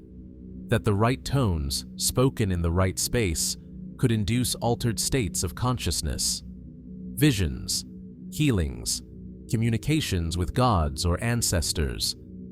In this view, the temple was not just a house for a god, but a machine, a structure designed to shape perception, to harmonize the soul, to bridge the divide between mortal and divine.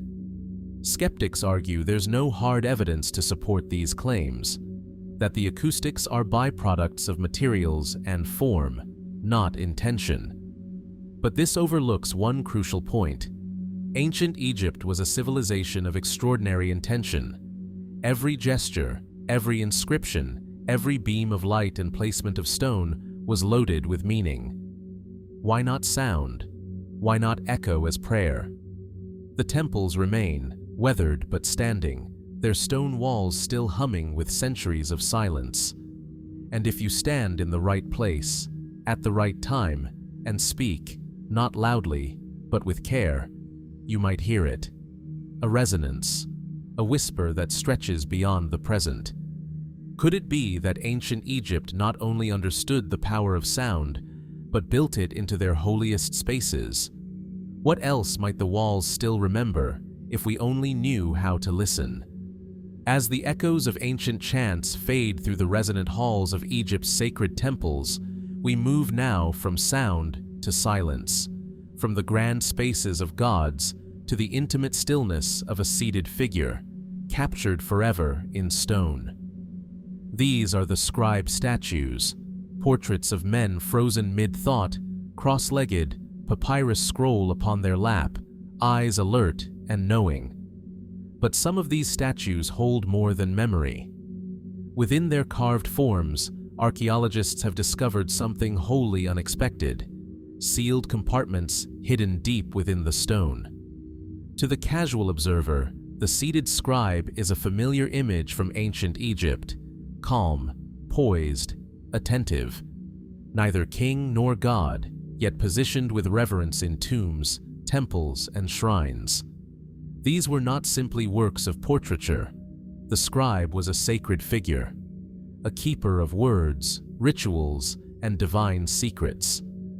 In a civilization where writing was seen as an extension of cosmic order, the scribe stood at the boundary between language and magic. Most statues are solid, their forms carved from limestone, wood, or granite. But a small number, discovered across a range of sites and dating from the Old Kingdom through to the late period, contain hidden cavities. These hollows, often accessed through a plug or trapdoor, sealed flush with the statue's surface, were not immediately visible. Some were only discovered during conservation or X-ray imaging centuries after excavation. Inside, the findings are as curious as the design itself: small scrolls, miniature offerings, bundles of linen, bits of faience, even pieces of bone or hair. None are labeled. None are explained in accompanying inscriptions. Their purpose remains unknown. Why would an image of a scribe contain a secret compartment? One theory is that these cavities functioned as reliquaries, containers for sacred remains, used in funerary rites or ancestor veneration. Perhaps the hair or bones were offerings, or even remnants of the scribe himself, linking the statue more intimately to its subject. But this explanation doesn't hold in every case. Some compartments contain no human material, only symbolic objects. Another possibility is that the cavities were intended to house written texts, perhaps magical spells, private prayers, or ritual instructions. A statue of a scribe might then serve not only as a likeness, but as a vessel for knowledge, a literal container of wisdom. But if that were true, why seal the contents so thoroughly? And why offer no clues on the surface as to what lay within? In the most perplexing cases, the contents are entirely inert: small pebbles, sand, or scraps of linen that appear to serve no obvious ritual function. Could they be symbolic fillers? Or does their very simplicity mask a deeper purpose? Speculation has led some researchers to consider more esoteric possibilities. Could these sealed compartments have been intended to activate the statue, to bind it with a particular spirit or function? In Egyptian belief, statues were not inert objects. They were bodies, receptacles, given voice through ritual, opened through the opening of the mouth ceremony, and fed with offerings as if they lived. Perhaps the contents of the cavity acted as the final ingredient in a metaphysical formula, an identity embedded within the stone. More fringe theorists suggest that the cavities may have been designed to conceal knowledge, lost writings perhaps, or encoded relics passed between generations of scribes. If the priesthood feared that certain information might be lost or corrupted, what better way to preserve it than within a sacred form, sealed and hidden in plain sight? But these ideas remain speculative. There are no records from ancient Egypt that explicitly mention the creation or purpose of hollow statues. No texts describe why a scribe might be carved with a hidden chamber, or what rituals accompanied the sealing of such objects. Were these practices part of a secret tradition, kept within a narrow circle of temple scribes? Or are we misinterpreting something more practical, more mundane? Even the method of sealing raises questions. In several cases, the plugs used to seal the compartments are made of a different material than the statue itself: granite within limestone, wood within plaster, suggesting the intent was not to hide the cavity permanently, but to protect it. Yet no evidence suggests these plugs were ever removed in antiquity. Whatever was placed inside was meant to remain untouched. Why? Were the contents sacred, dangerous, or simply never meant for the living? One particularly enigmatic example comes from a tomb near Saqqara, where a beautifully carved scribe statue was found with a compartment sealed behind the figure's shoulder. Inside were two tightly wrapped bundles of linen, each containing a tiny scroll fragment and a smooth, polished stone. The text on the scroll was undecipherable, either faded beyond recognition or written in an unknown code. The stone, when tested, showed no markings and no mineral anomalies. What message, if any, lay within? And why was it entombed with the image of a man whose face we no longer recognize? As technology improves, more of these statues are being scanned and examined. But with every new discovery, the pattern only deepens the mystery. No two cavities are exactly alike. No two sets of contents tell the same story. There is no template, no formula, only questions. Were these compartments remnants of private devotion? Fragments of magical thinking preserved by a society that placed language at the heart of existence? Or do they point to a deeper tradition, one still obscured by the passage of time, waiting to be decoded? In the silence of museum galleries and storerooms, these statues sit still, eyes wide, hands poised eternally over their scrolls, watching, guarding. What truths did they once hold? And what might still lie sealed beneath the surface, just beyond reach, and just beyond understanding? As we leave behind the sealed compartments of silent scribes, those curious vessels of hidden knowledge, we now step into a far older whisper, a legend that lingers in shadowed corners of myth and memory. It is not found in temple inscriptions or royal decrees, but in stories passed through generations, recorded by foreign visitors, and hinted at in texts more ancient than empire itself. These are the legends of giant builders, beings of immense strength and scale, credited by some with the construction of Egypt's most enduring marvels. Stand before the Great Pyramid of Giza or the immense pillars of Karnak, and one can understand why such tales endure. Blocks of limestone weighing 80 tons, obelisks cut from solid granite, transported hundreds of miles, colossal statues of pharaohs that tower more than 60 feet in height. The question arises as naturally as the desert wind. How? The ancient Egyptians left some clues: carvings of workers hauling statues, rolling stones, coordinating under the eye of overseers. Yet these depictions rarely match the scale of the projects themselves. The Great Pyramid alone contains over 2.3 million blocks, each weighing between 2 and 15 tons. No pulleys, cranes, or wheels were used, at least none that have survived, and no definitive written record exists explaining how these feats were achieved with the tools of the 3rd millennium BC. Enter the legend. Long after Egypt's golden age had faded, travelers and chroniclers from Greece, Rome, and the Arab world wrote of giants, of an ancient race of builders, titanic in stature, who raised the monuments in ages before kings. The 1st century AD historian Josephus references traditions in which the antediluvian patriarchs, giants descended from the Nephilim, constructed massive works of stone to preserve knowledge before a coming flood. Medieval Islamic writers like al-Makrizi and Abd al-Latif echoed these ideas, suggesting that beings of extraordinary size and strength had once ruled Egypt, leaving behind impossible architecture. Even earlier, in Egyptian myth itself, the gods and their first children, figures like Geb, Shu, and Osiris, were described as towering beings who walked the earth before the age of men. Their statues are often depicted at massive scale, their temples impossibly vast. Could these myths be echoes of a time when size and power were more than symbolic? Mainstream archaeology maintains that there is no evidence for such beings, no giant bones, no tools built for hands larger than our own. The Egyptians, they say, were masters of engineering, organization, and time. Thousands of laborers, working in coordination under skilled planners, could indeed move mountains. The legends of giants, in this view, are metaphor, myths born from awe and distance, the result of later cultures trying to comprehend the achievements of a lost civilization. But some anomalies continue to raise eyebrows. In the quarry at Aswan, an unfinished obelisk lies abandoned in place, cracked during the cutting process. It weighs an estimated 1,200 tons.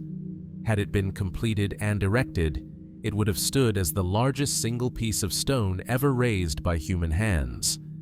Yet how such a stone could be transported, let alone lifted, remains unclear. No inscriptions accompany the site to explain the intended method. Other megalithic blocks, like those found at the Valley Temple of Khafre or beneath the Osirian at Abydos, are so precisely cut and so perfectly placed that even with modern technology, replicating them would be a challenge. Some show no chisel marks. Some are fitted with such accuracy that a knife blade cannot slip between them. Were these achievements merely the product of forgotten engineering techniques, or do they point to something more mysterious? Some fringe theorists propose that the ancient builders, giant or not, possessed knowledge now lost to us, a different understanding of physics, sound, or material manipulation. Others suggest the legends may preserve a cultural memory of an earlier race, perhaps not giants in the literal sense, but a now vanished people of great ability, whose tools and techniques have disappeared under the sands of time. There are even accounts, though unverified, of massive skeletal remains unearthed and swiftly removed, never to be displayed in museums or scientific journals. Such stories often appear in early travel logs or apocryphal letters, but lack the documentation needed to move beyond folklore. Still, the idea persists, and perhaps it's not about bones or relics at all. Perhaps the enduring power of the giant builder myth lies in its ability to express a truth we still feel but cannot name: that the monuments of Egypt do not just defy time, they defy scale. That their creation required not just labor, but a vision so vast, so beyond ordinary human limits, that we instinctively reach for something larger to explain them. What if the idea of the giant is not about size, but consciousness? A symbol of a people who could think on a monumental scale, who carved the earth with a patience measured in centuries, who lifted not just stone, but story. Today, the giants are gone, if they ever lived. Their names are not carved on stelae, nor buried in golden coffins, but the structures remain. The temples still rise, the pyramids still cast their shadows on the sand, and the question still lingers in the silence between their stones. Who truly built these wonders? What hands raised the first blocks? What memory lies encoded in the very mass of the monuments? And what, if anything, might still be hidden beneath the myth?